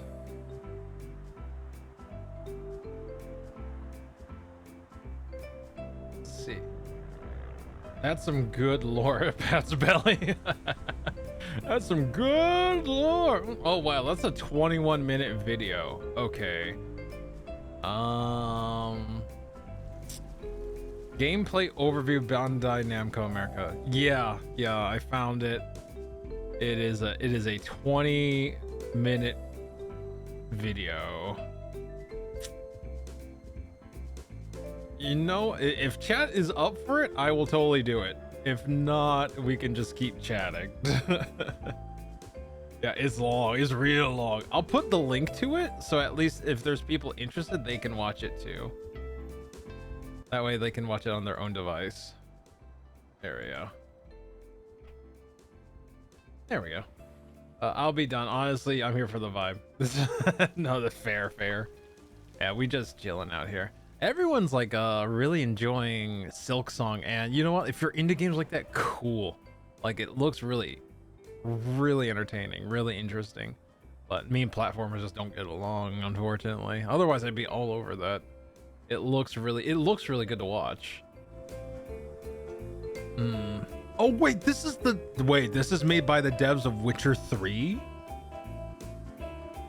Wait, Blood of the Dawnwalker is made by devs of Witcher 3. You're down for it? Okay. You know what? Sure, why not? Let me prep it. So, let me do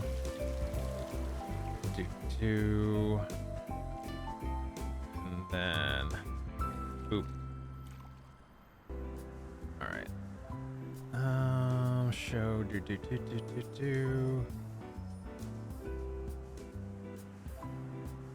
There we go. Just pull this out and then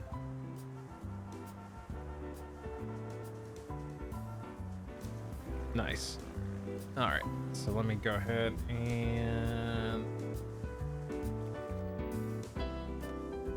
save this real quick. And then let me just think what we'll do here is let this keep running. I'll mute the music. Switch to here.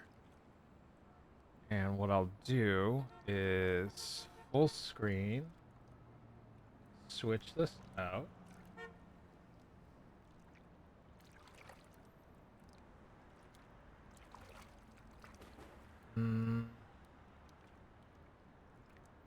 There we go.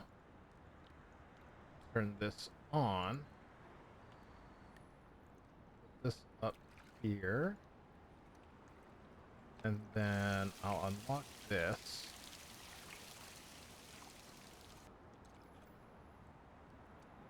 And I'll just... Now, will that work? Nope, it won't. Okay. So... Well, I guess this is what we're watching then. Close that capture. There we go. Alright. Let's give this a shot, see what it's about. Beware headphone users while I make adjustments.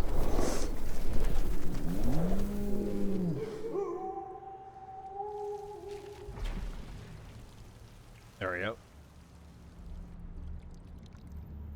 The following video presents actual gameplay footage from the work-in-progress pre-beta version of the game. The Blood of the Dawnwalker is still in development. Everything you're about to see is subject to change, etc., etc., etc.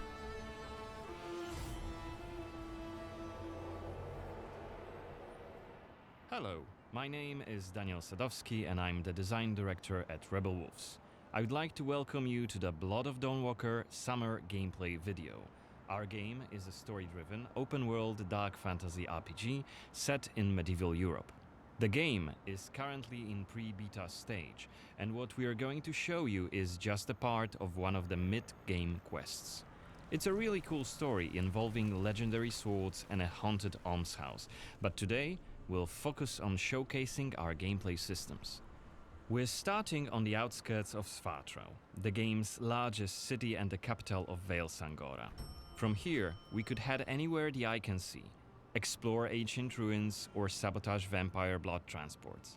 But it's not just about where or when you go. It's also about how you approach the main quest and shape the story. making each playthrough uniquely your own. For now, we're following the road. Cohen is on his way to the city's cathedral, chasing leads about a powerful weapon said to be hidden in its crypts. But first, we'll have to deal with some bandits who camped out by the main road. Traveling through Vale Sangora is never boring. The world is dense with quests, random encounters, and locations steep in lore. This will be a great opportunity to show you our combat system. Our goal was to make the player feel like a real swordmaster who closely observes his enemies. We'll begin this fight by using acrid dust Pocket sand! to stun one of the enemies. Now, when you attack, you choose one of 4 directions: up, down, left or right, in order to hit the opponent where he is unable to parry. And similarly, when defending, you have to take note of the enemy's intent and the direction of the attack. On the left side of the it's like screen, a just Kingdom above Come. Cohen's health, you have activation charges that will be filled in with each successful attack, block and parry.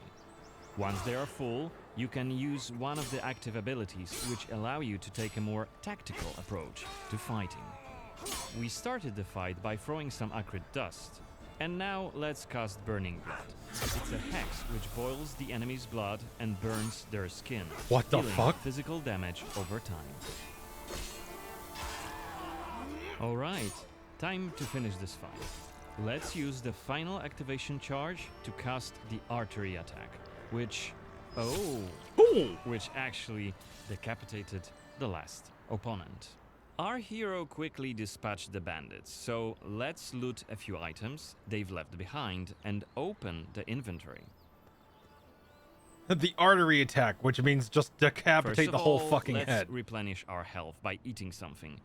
And then take a closer look at this cool-looking weapon we just picked up. Ah, it has better stats than our current weapon, so let's Drop equip your it head. right now. We've also leveled up, so let's use this opportunity Ooh. to spend the newly acquired skill point in one of Cohen's skill trees. The skills in the Blood of Dawnwalker are divided into 3 trees. Frugal One for witchcraft. human, one for vampire, and one shared between the 2. Yeah, let me get out of the way. We also have an active abilities panel. We can use it to unlock additional abilities to use during combat. Note that during the day, the health bar is not regenerating. You need to find consumables like I the hate one the- we've just I hate eaten. that word, artery. The hexes we've just used I also understand. consume some of Cohen's health. Be aware of that. The way our magic system works, there's always a price to pay for manipulating reality. But we can make it sting a bit less. Let's level up the Frugal Witchcraft skill, so next time we'll cast a hex, it'll consume fewer of Cohen's health points.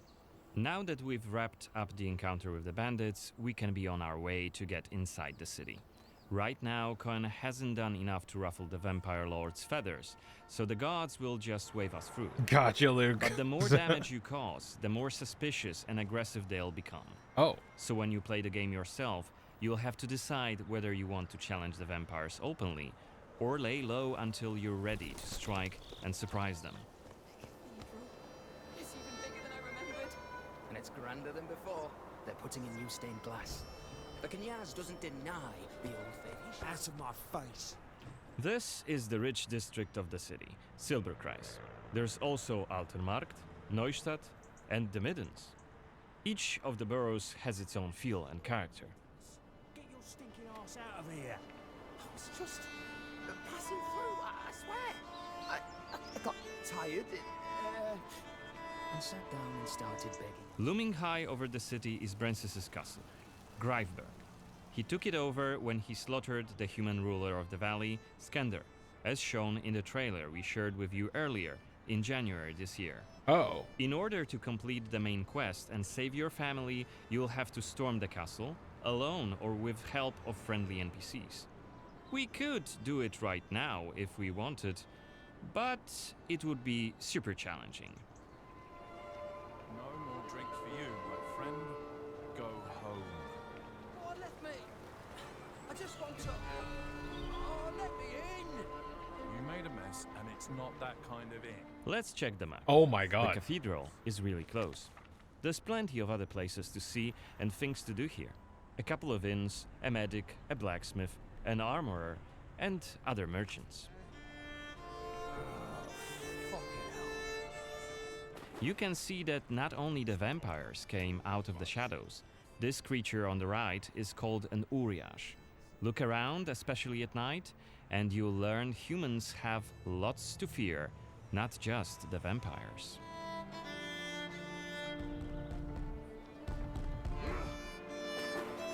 Ah, Rude And here we Noble's can see classic. guards pounding on some poor guy's doors. I knew we hit who we were. Yeah. Singing songs that mocked him and the faith. Who told you this nonsense? Was it Livia? It's just one of many different community scenes we're implementing in the game. Watch them closely when you play, as they might point you to new quests and hidden treasures, or signal changes in the game's world. Once again, I humbly beg of thee. This is looking really good for pre-alpha. Damn. I don't want to say it, Mum. It's a prayer. It's what we have to say. Go on. Oh, it's what we have to say. Uh-oh. Beg of thee, protect. Okay, we are at the cathedral gates. Hello. Again, since Cohen isn't yet wanted by the vampire regime, and it's daytime, we can simply walk inside.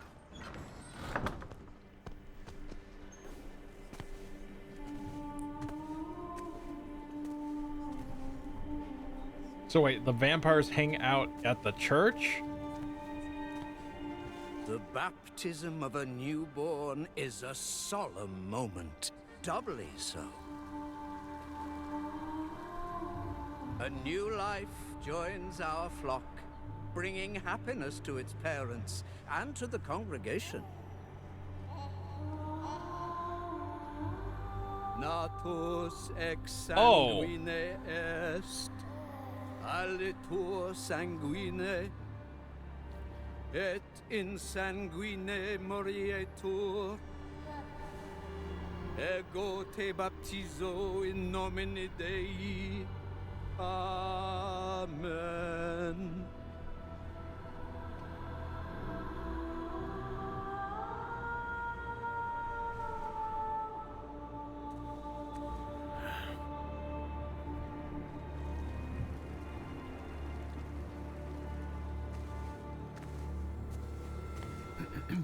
Yeah, same, Luke. Pretty sure that's not in the Bible. Don't I know you from somewhere, young man? Laslia, maybe. Time to decide. I'm sorry, but you must be mistaken. Am I? Perhaps. Perhaps. My memory isn't what it used to be. Come with me. I'll take your confession.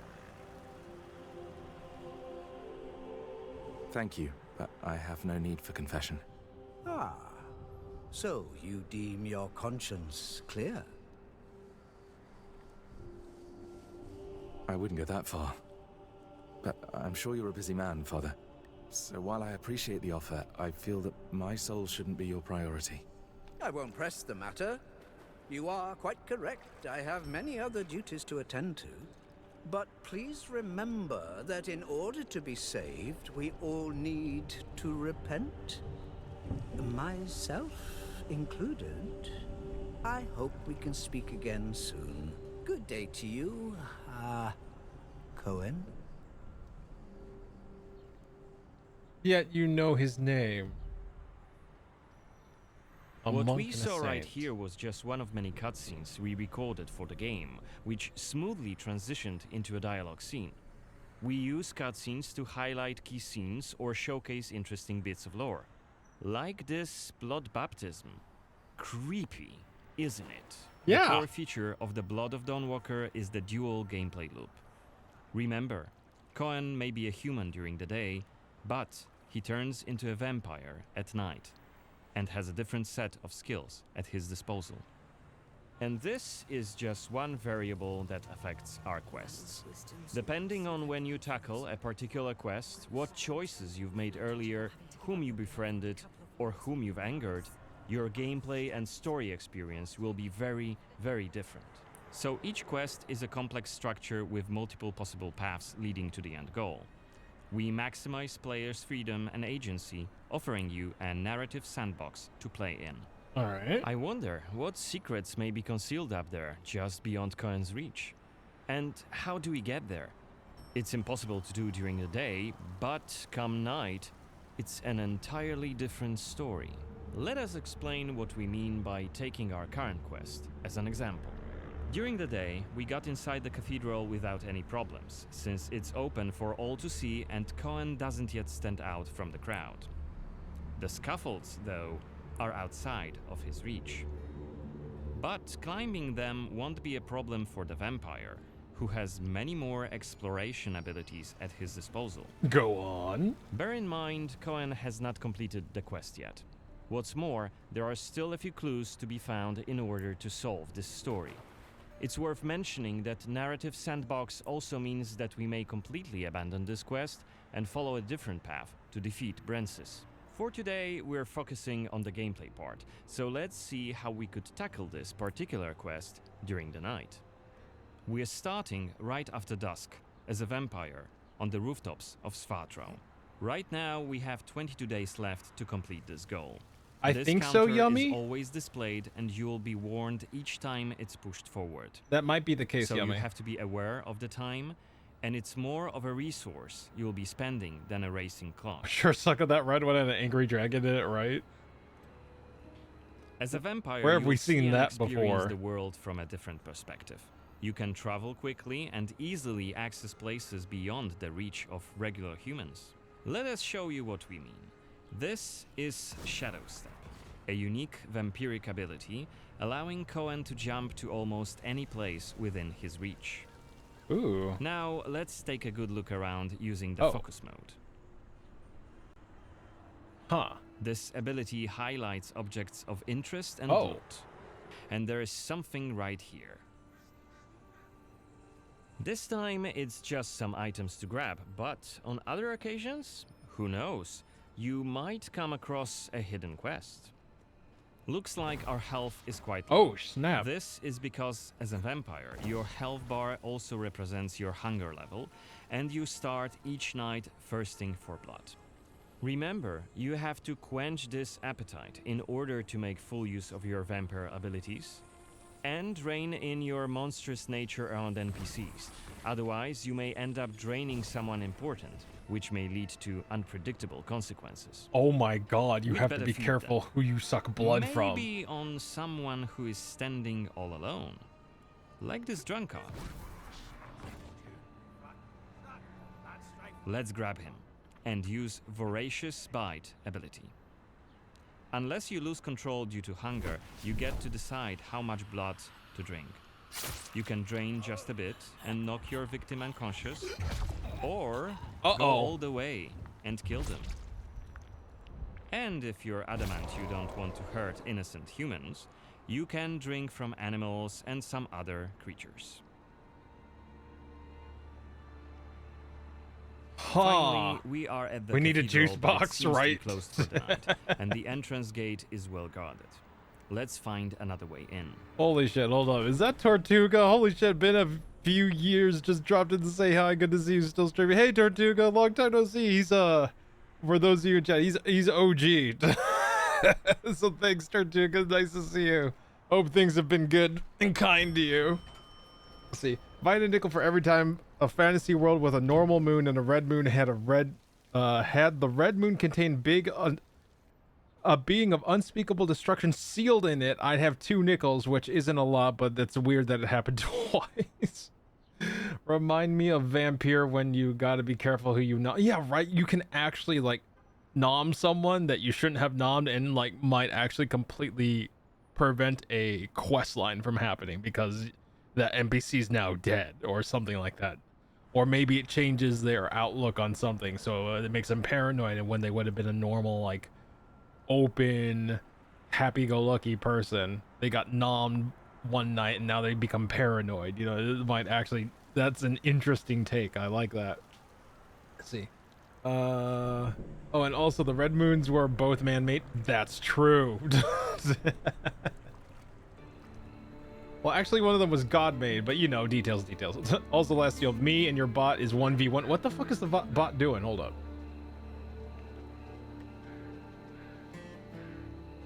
Okay, yeah. All right, thanks. Shadow Step is not the only Thanks, vampire Yummy. If it ability happens you're gonna again, let learn me know. during your playthrough. Cohen can also use plane shift to scale walls and even ceilings smoothly.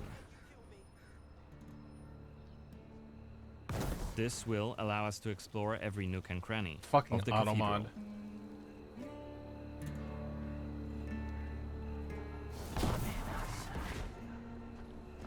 Can't complain. Oldest kid is in high school. Time flies. God damn, Tortuga. Hell yeah. I was trying to be a good doctor and vampire. Then after hours of people being doinkers, I just started letting the inner vamp out. Oh God. What the hell is she doing here?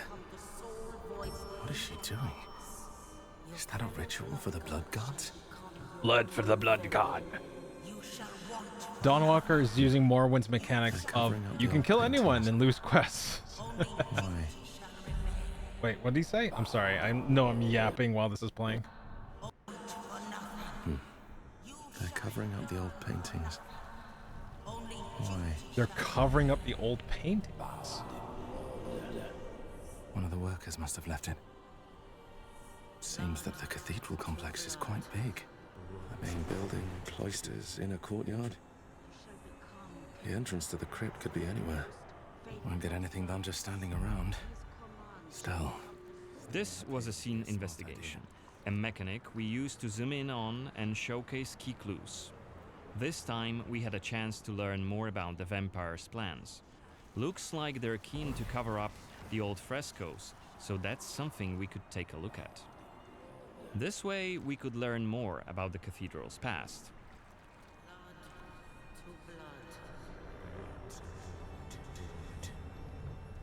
Looks like we aren't alone here. Underneath us, there's a group of blood guards.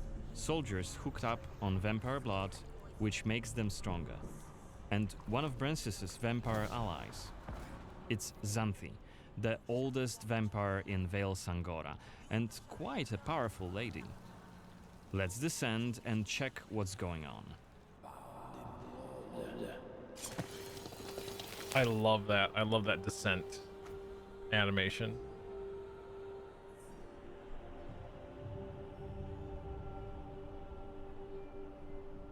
Don't think I don't see you skulking in the shadows.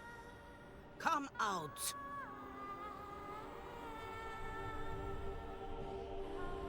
You're interfering with my task. Who are you? It doesn't matter. Very well. I don't have time for interruptions. Let us dispose of him. Quickly! Uh-oh. Let's do this! You withstood it. Fascinating. Cohen is using his claws to attack when in vampire form. Blood guards are dual-wielding opponents. Their attacks are pretty strong. Of course, even when fighting with claws, combat is still directional.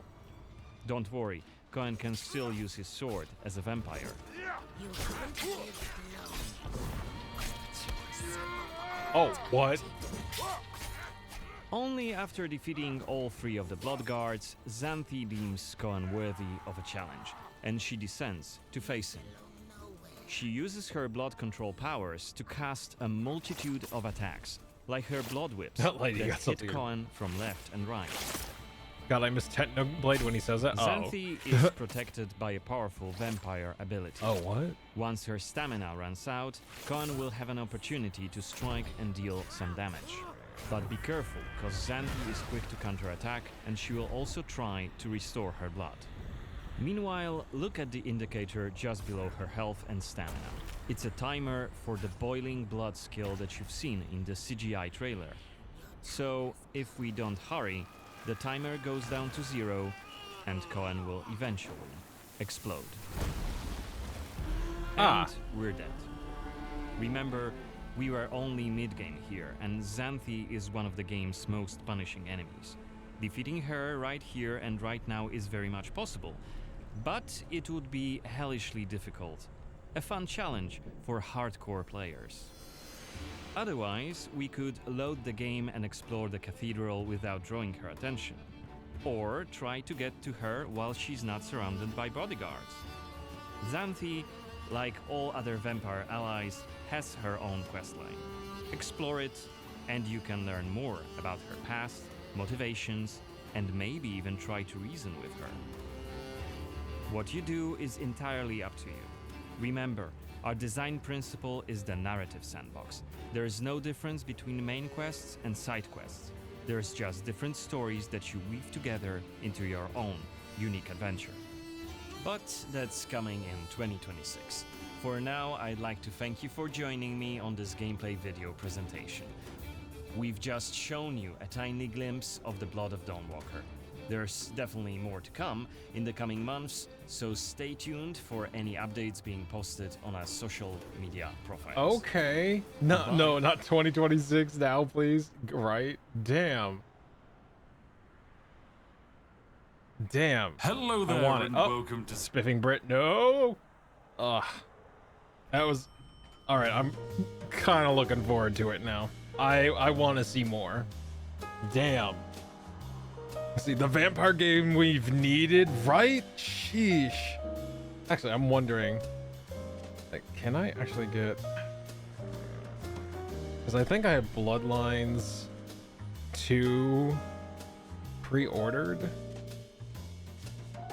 I do, and it's from way back when.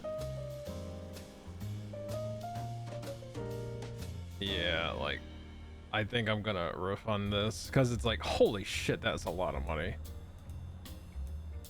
Yeah, I think I'm gonna refund this because, like, after what I've been seeing from Bloodlines 2, I'm not impressed. Like, you took out the fun of, like, making a character, so it's just like, Let's see. I didn't even know this game existed. Now I'm curious. Yeah, neither did I. Kokiri, one of our community members, Weird Kokiri, brought this to our attention tonight. So we started looking it up, and it looked really fun. And then we watched the gameplay trailer. We watched the normal, the announcement trailer, and then the gameplay trailer. So hell yeah.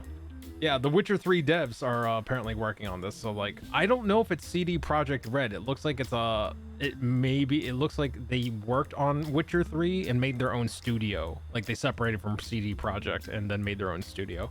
Which, damn. All right, already looking forward to it. Added to wishlist, right? Oh god, it's looking good. It's looking good. I'm looking forward to it. But yeah, that's just kind of been our evening so far. We've just been yapping about whatever comes to mind, and then just kind of going with the flow. Let's see, they left after Witcher 3, and yeah, went and made Rebel Wolves. Yeah. After, which is like sad, but also understandable.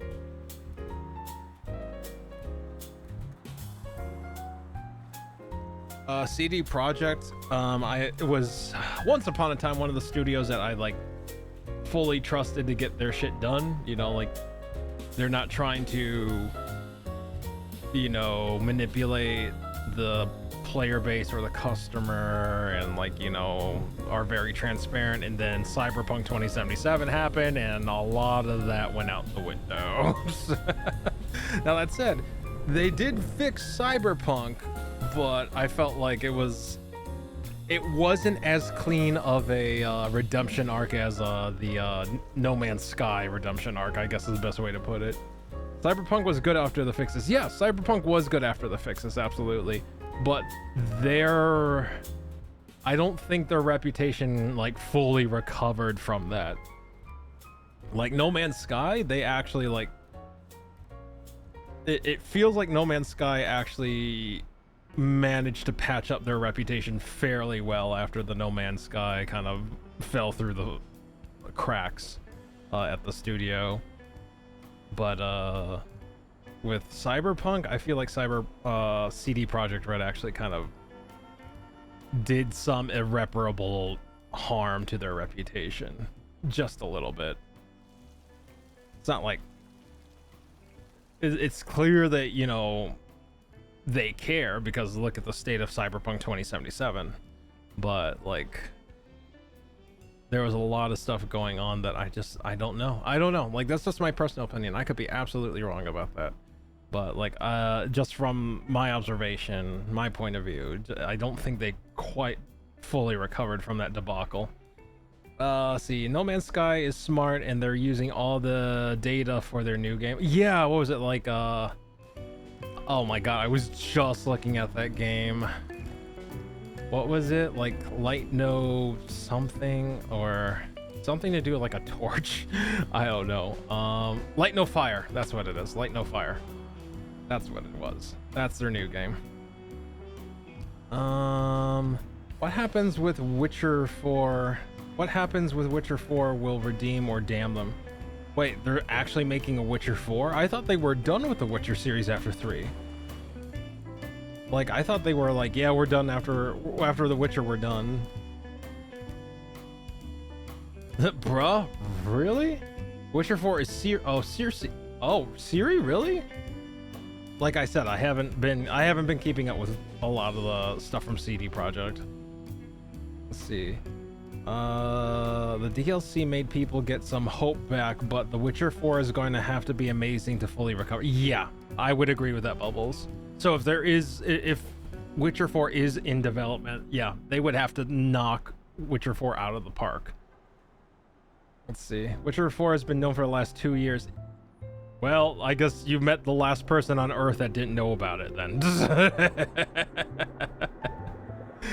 Like, hi, I'm the last person on Earth that found out that Witcher 4 is a thing. Let's see. Yep, looks great, but we shall see. Let's see. Ciri's getting her own trilogy. Wait, so there's gonna be a Witcher 4, 5, and 6? Well, let's see. Second to last? Damn. All right. There's a video taken in game from. Yeah, like, I've not seen any of this Kokiri. Like, nope, just completely blind to it. Absolutely. This is the first I'm hearing about it.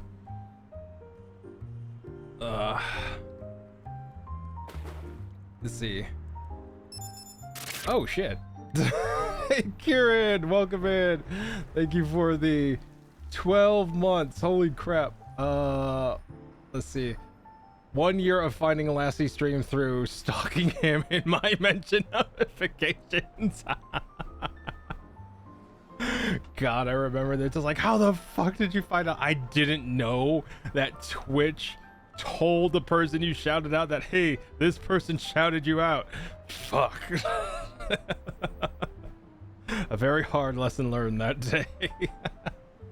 I hope you're having a good evening, Kieran. Nice to see you. Looking forward to tomorrow's stream. If you're not following Kieran, please do. He currently is going through a second character through the entirety of the Final Fantasy XIV stories. So like, and I am loving every minute of it. So please give him a follow if you are into RPGs or just lovely people. Let's see. What time is it? Because like this is probably going to be a shorter stream, because like I am definitely not at 100%, but I figured I should at least, you know, hang for a little bit with the community, you know? Like, I don't want to be just like, oh, I'm not feeling good, you know, I'm going to duck out, which, you know, reasonable, but like it doesn't feel right for me. So like I wanted to at least hang out, you know, yap with you, share some stuff and things, like Kokiri showing us about Dawnwalker, like, which I really appreciate. Thank you again, Kokiri. Let's see. Oh no, the Magna has captured him. The Magna. Oh my god. Need to we're gonna be continuing that Monday too as well. Like it's getting really good with Metaphor Refantasio. Like, just like the how the tone of the story has changed. It's just like, uh-oh. Magna Mondays. You know what? I like that. I like that. Magna Monday. The Magna. Ducky. Yes. Let's see. Of course, I couldn't let you miss out on a game I knew you'd be interested in. Thank you, appreciate you. Tortuga, thank you so much for the 32 months. Holy fuck. Oh my god, guess my card expired. No worries. Welcome back, Tortuga. Welcome to our little corner of the internet. We kept your seat. We kept your seat nice and warm. Here you go. But thank you, appreciate you. Yeah. Ugh. God, I did not sleep well last night. Ugh. Insomnia is a bitch. Insomnia is a bitch. Ugh. I think I'm gonna be having a nice long sleep. Let's see. Didn't even know first badge existed. Wait, what? Oh wow. Yeah, that was a thing. I forgot first badges existed too. Yummy, thank you for the 200 biddies. Appreciate you. Preach, brother. Insomnia is a goddamn monster. Witcher 4 cinematic and tech demo trailers are now in Discord for you. Why do I get the feeling I'm gonna have to update my computer to play Witcher 4 now? Oh God, please don't say it ain't so. Say it ain't so. I don't got the fucking job to upgrade my machine yet. Let's see. Witcher 4 is gonna be heavy, so yes. Fuck.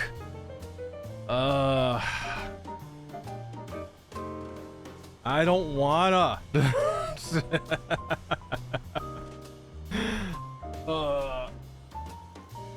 Because it's being made with Unreal 5. Now, to be fair, I can run Unreal 5 games on my current machine, but God, what I would give for Unreal to optimize their fucking shit.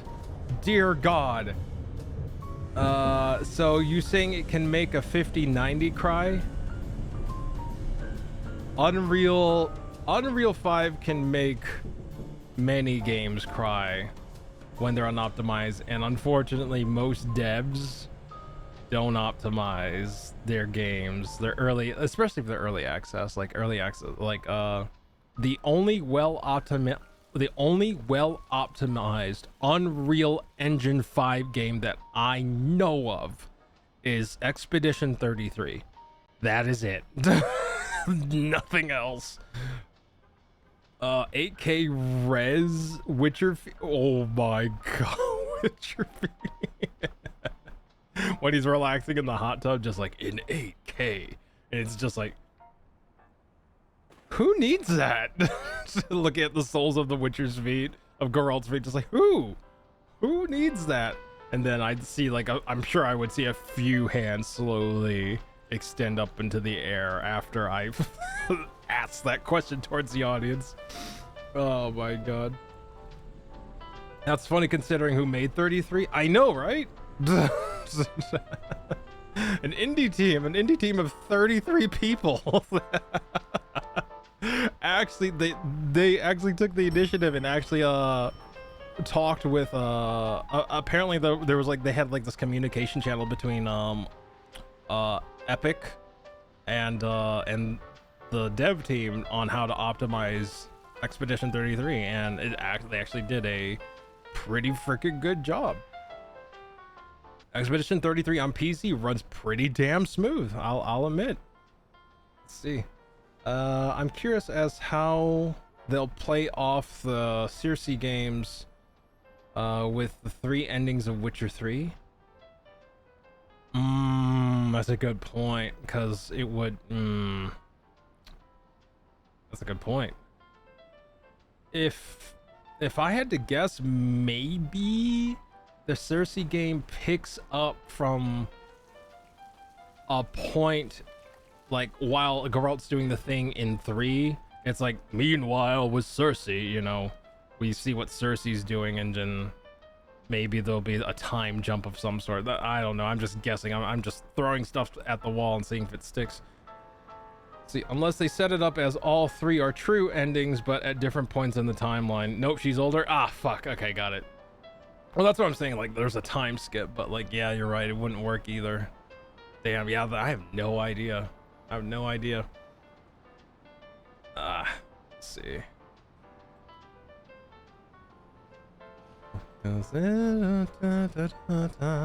Sorry. It hats. Wait, how many duck? Holy crap, we got so many ducks in here now. Let's see. If you see a ducky you want, let me know and I'll slap your name on it. Wait, what is this one? Oh, that's the cryptocurrency duck. Alright. I thought it was just a gold duck, but no, it's a cryptocurrency duck. There we go. Bee? No, it's not a bee. Of course, the moment I said bee, I'll be your queen bee, honey bee, lovely. I'll be your one and only champion. I'll be your full-time royal, worship me, love me again until the end. I'm excited at the fact that you can call the real monsters people. Fucking bubbles.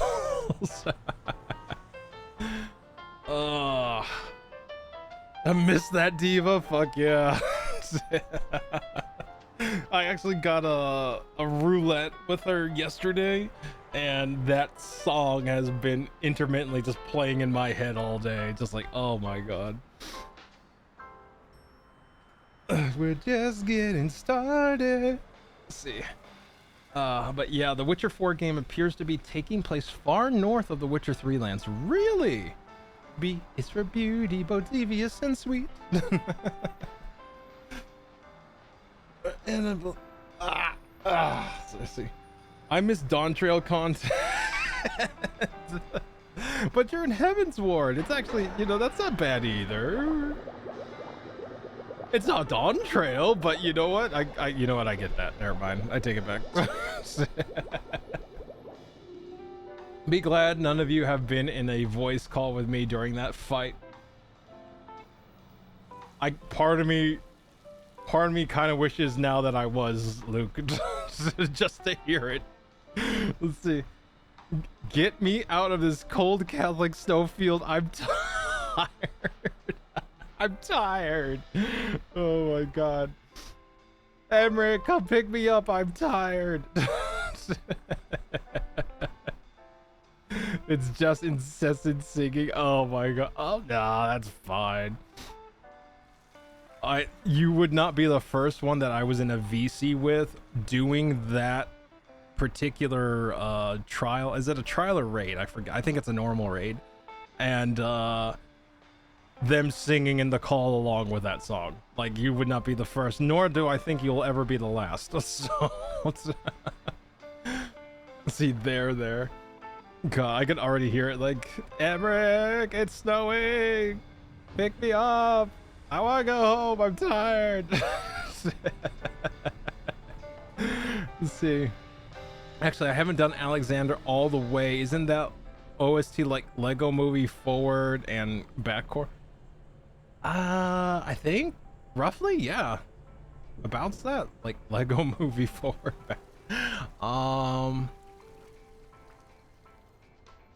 God, it's a lot of. It's like chill. Oh god, my brain just 404'd. Got it. But yes, I'm just gonna nod and go yes. I am suffering from lack of sleep due to insomnia, so my apologies. Let's see. You don't like freezing in both the cold and icy. Look, the only reason I go to Ishgard is Emmerich. He's the only reason I go to Ishgard. If I had my druthers, I'd be fucking like on the beaches of Limsa or in fucking Charlie and just chilling at the last stand, looking at the water. I only go to Ishgard for Emmerich. That's it. That's Emmerich, my beloved, right? Let's see. Puppy's tired. Uppy's tired. Let's see. Oh hell yeah, Ducky's still sideways. Wait. Oh yeah, that is your duck. I forgot about that. Yep, sideways duck is... Wait, there's a pink duck that says duck you.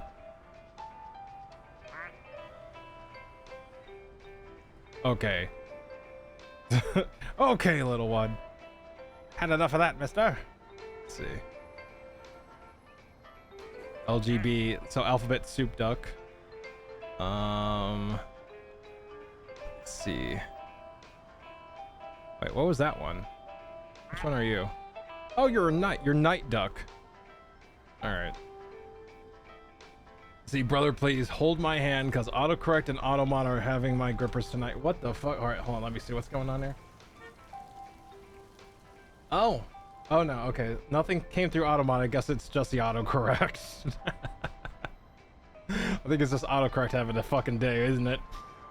Ugh. No, I meant overall. Oh, gotcha. Gotcha. I feel you. All right.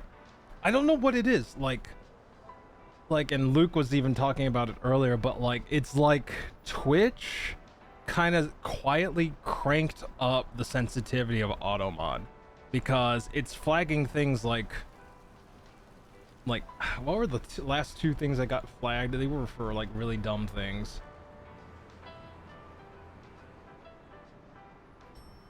No, they're gone. But they're like words that wouldn't even be seen as offensive on like the internet of all things. It's like, come on now. Yeah, they like cranked, like it's like stupid sensitive. It's like if you want it to be like the way it used to be, you have to manually add in those terms into the permanent, filter that says like, oh, these words are exempt, these words are allowed to be said. I think it was one time I think tummy, like TUMMY, got caught by the automod, and I don't know why. I have no idea, Luke. I don't know why tummy would be seen as something that would incite anger or be inappropriate. I have no idea. You can't change the level of security. It's already as low as I can drop it without completely getting rid of it. Let's see. I take offense to tummy. God. What's wrong with tummy? I have no idea. I'm a check. Well, I mean, I already added it to the permanent list. I take offense to my tummy. See. Cancel them? Oh, God. Oh, fat shaming. God, maybe. But like I added it to my permanent list so that way it wasn't. It seems kind of silly to have that on like the got list for automod. Let's see. Excuse me. Oh wow, I kind of like that duck. I'm sorry. Just completely distracted, I know. Little shadow silhouette duck.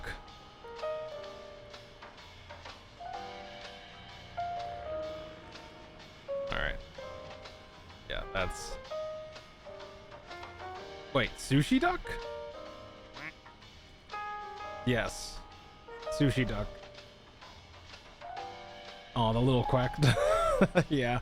Some of them actually like quack depending on like what they are. Like if I can find them, there it is. There's the Jaws duck. There's a duck that looks like Jaws the shark. See, he'll hide right there. He'll hide like under the water like Jaws. And then when you click on him, he quacks like the Jaws song, dun dun dun dun dun dun dun dun dun dun dun dun. So yeah, it really depends on which duck you select.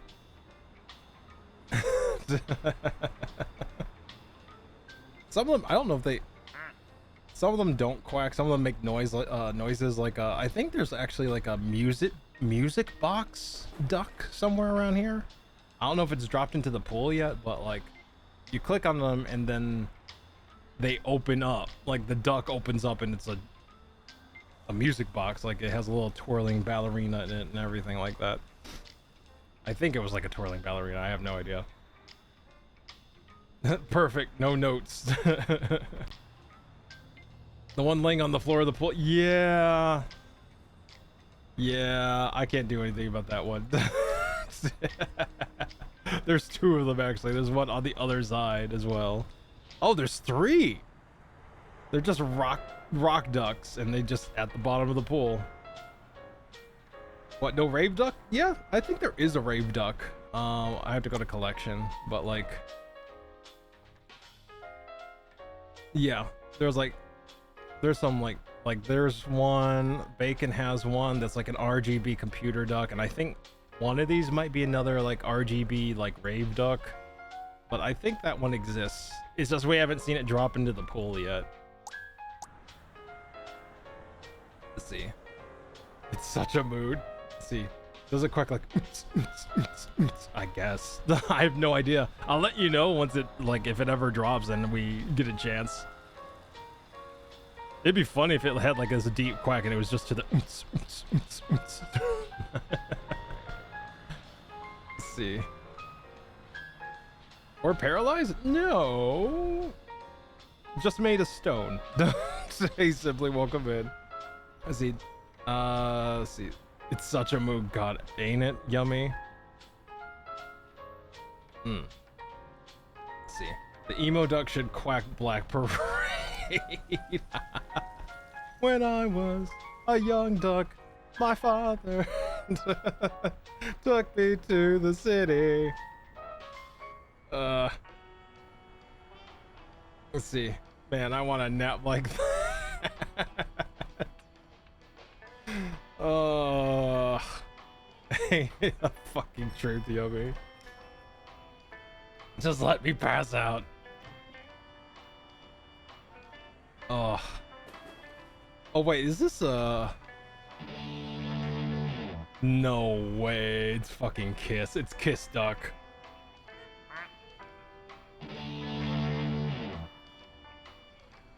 Well.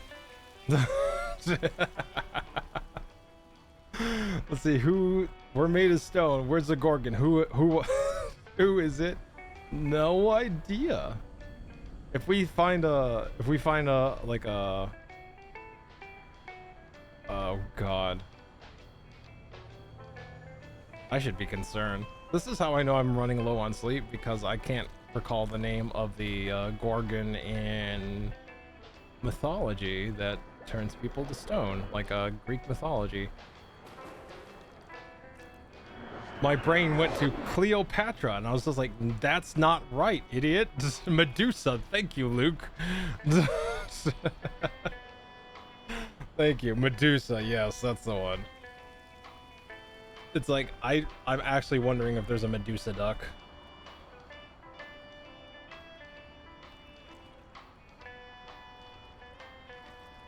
Let's see, Cleopatra would give you different would give you different debuffs. Yikes.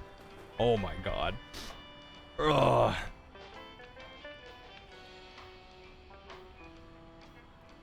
Wait, what? Wait, what are you? Oh, wait. Okay, I seen. Office duck. This one looks like... This one just seems to take on the appearance of whatever duck's in the pool. Because this one looks like the shark duck, but the shark duck's like way over here. What are you about? I'm gonna keep an eye on you. Wait, pumpkin! Let's see.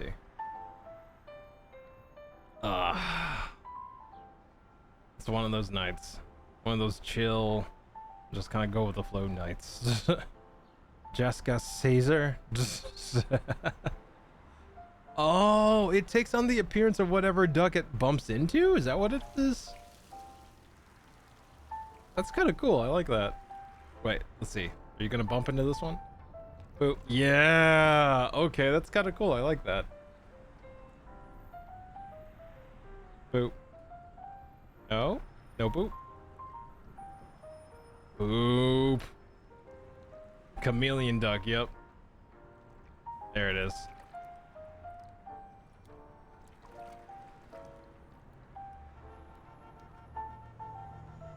All these near misses. Oh, the little ones don't actually get a, it doesn't take on the, or it doesn't take on the little ducks. All right. Sorry. This is, I don't know why this is entertaining to me.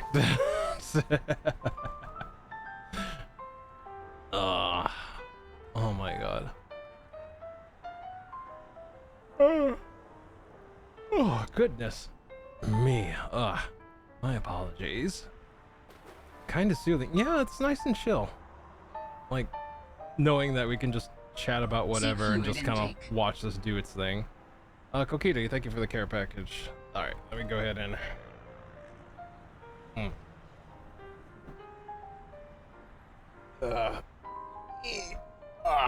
God. Think I might need a new mattress. Might need a new mattress, or like maybe I just yeet the bed and get a I've actually thought about like getting like a queen size kind of like God, what do they call the mattresses, like the floor mattresses they have in Japan? Like, just thinking of like getting rid of like my bed and like just investing in a very comfortable version of one of those. That way I could just fold it up and still have the floor space. A futon, thank you. That's it, futon. Yep. And get like get rid of my bed and just get like a queen size futon. And then when I'm done using it, just, you know, fold it up, put it to the side, and then I still have like the rest of the floor space to like work out or whatever else. Because my bed takes up a lot of fucking floor space right now. And if I gotta change the mattress out, it's like, that might be a good time. That might be a good time to do it. See, I had a bunch of potato wedges left over from lunch. I wasn't aware a vegetable could actively drain the liquid from my body like these spuds. Wait, what? Have you been just downing water all day after that? Let's see, I'm literally paused in a pinnacle boss in Path of Exile just staring at ducks. Hey, well, welcome to it. Oh, God. Is Path of Exile 2 like officially released, or is it still early access? Because I've tried streaming it a few times and there was like bugs in like intro areas that I just couldn't get through. There was this one time, I think we were in Act 2 or Act 3, I forgot. But there was this boss and I couldn't do anything with it because the boss wasn't taking any damage. It's still early access? Got it. Okay. Alright, well, looking forward to when they get all the bugs worked out. Let's see. There's also a sort of futon that folds into a small couch. No, not pull-out couch, but a little bed that you can put one half up to make into a couch. Oh, yeah. My folks used to have something like that. I know what you're talking about. Yeah, like, tempting. Very tempting. That's that, like, I'm not sure if, you know, that is another option. That is another option. I'll keep it in mind. Let's see. This league has bugs, but they patched a lot of it. Oh, nice. Well, I'm glad to hear that they're on top of it. I remember they were like, when I was running into issues, they were in that debacle where like they were actively patching early access Path of Exile 2, but they were getting a lot of, how do I say this? They were getting a lot of criticism that the league for the first Path of Exile wasn't coming out. Like it was delayed and delayed and delayed, and they were getting a lot of flack for that. Let's see. I just want a Templar to come. What's it you want? Oh, the Templar for Path of Exile. Yeah, I would love to actually try the Templar out in Path of Exile 2. Like, cause that's my jam. I love like paladins and like knights, like noble knights, that type of stuff. So like, I would really like to try Templar in Path of Exile. Let's see. I had some time off, so took advantage this time around at least. I'm not getting the screen reload gotcha, Tortuga. See, I love Holy Flame theming in fantasy settings. Holy Cleansing Flame. I like Noble Knights too.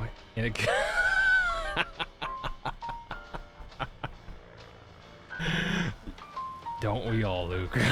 Well, I guess not. Not all of us, but I understand, Luke. Let me just say it that way. Let's see. I'll be right back. Gonna say goodnight to my folks. All right. See you in a bit, Yubby. Ugh. Like, I couldn't get into Path of Exile 1. I had a real hard time getting into Path of Exile 2.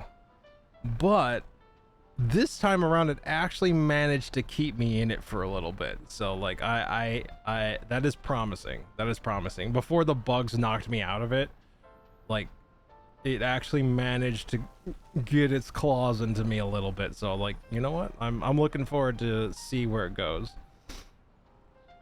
What?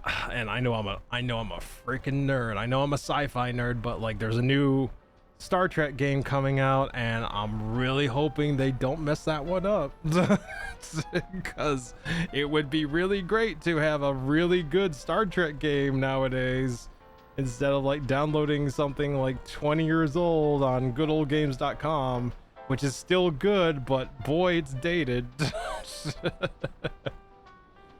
Let's see. Just took some aspirin for the headache I can feel starting up. Oh god. All right, well, take care of yourself, Kokiri, please. I know you're not leaving, but like, I really hope it's not a migraine. Let's see. New Act 4 is pretty good. Ooh, the Act 4 came out. When did the Act 4 came out? Like, I haven't been keeping I haven't been keeping eyes on Path of Exile. So when did the when did Act 4 come out? There we go. Helldivers 2 patch has been brutal too. Yeah, I heard that. I heard shit got really hard, especially with the bugs. God, I forgot what they call the bugs. Like, but yeah, there's like 2 new types of bugs, and they're like super chunky health pools. Like, I don't think Helldivers have independent gear that can deal with those things. I think you're literally using call downs from your freighter. They added sandworm and dragons at the same time. Oh my god. Ugh. Let's see. As a fellow nerd who said the same thing with past games, valid. Oh, let's see. It has mini acts after as well. Ooh, okay. That's good to hear. All right, so they're getting the story in place. All right, good. See, they added, yeah, sandworms and dragons. I saw the dragon. I did not see the sandworm. I saw the dragon. I was just like, how the fuck are you gonna kill that? Like, when I saw a Helldiver go in with a portable hell bomb, and that a hell bomb takes out, like, what was it 10,000 health?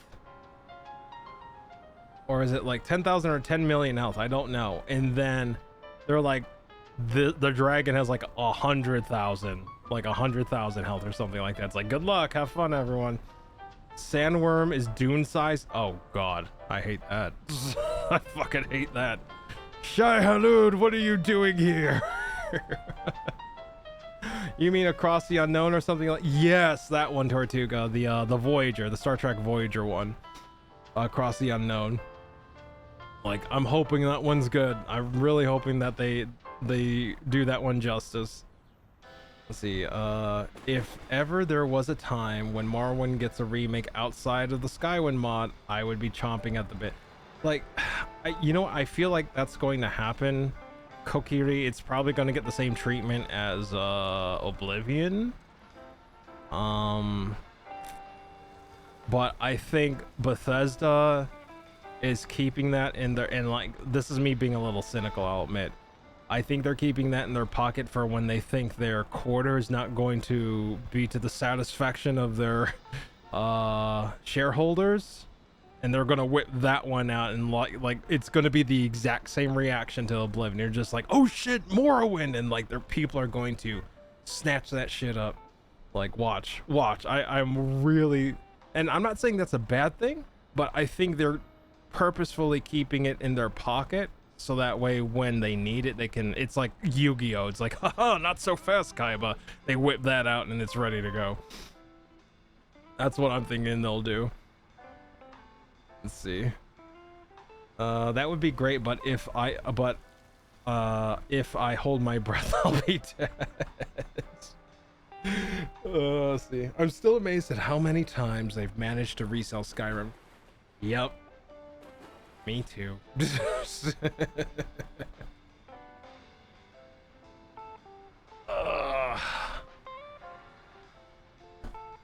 Like, you know, regardless that like apparently the Fallout show is really good, but it's gonna take a lot more than that to redeem Todd Howard in my eyes. Not that my eyes mean a damn in as some sort of standard, but like I feel like most things that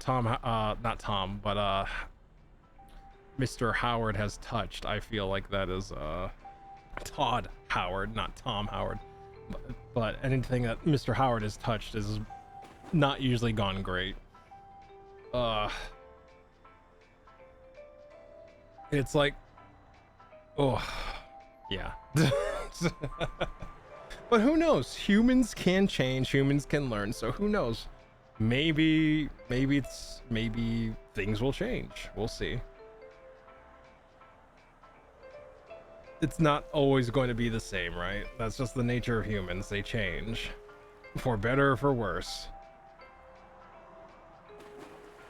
Boop. Let's see. Todd Howard is why the Oblivion we got was very Lord of the Rings, which isn't bad, but fuck, I wanted my jungle Cyrodiil. Oh god. I mean, you got kind of a jungle. I mean, it was more like a forest with a lot of overgrowth, but it wasn't really a jungle. You know, now that I'm thinking about it, the area immediately around the around the Imperial City, just in certain directions you could kind of see a jungle in there, but it's really just a forest with a lot of overgrowth. No Vietnam Cyrodiil for you, yeah. Dun, dun, dun, da, da, da, da, da, da, da, da, da.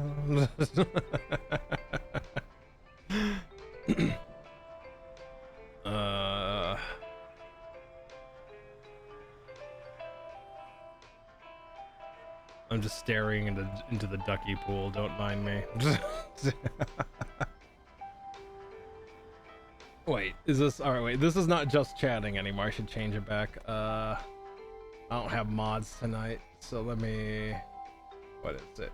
It's game.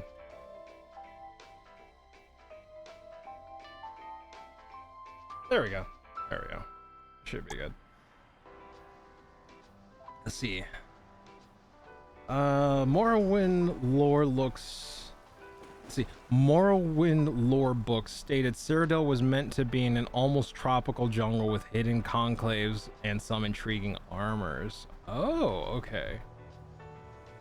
I remember a lot of the concept art portraying like kind of like elvish ruins covered in like almost Tomb Raider like in like flora, you know, like just like a lot of ferns, a lot of vines, like not necessarily palm trees, but very like things that you would see like in like a Tomb Raider tomb type of thing, you know. But like it just doesn't look like that. At least the final product doesn't look like that. I remember seeing concept art that showed that exactly what Kokizu is saying, but yeah, no dice on the final product, unfortunately.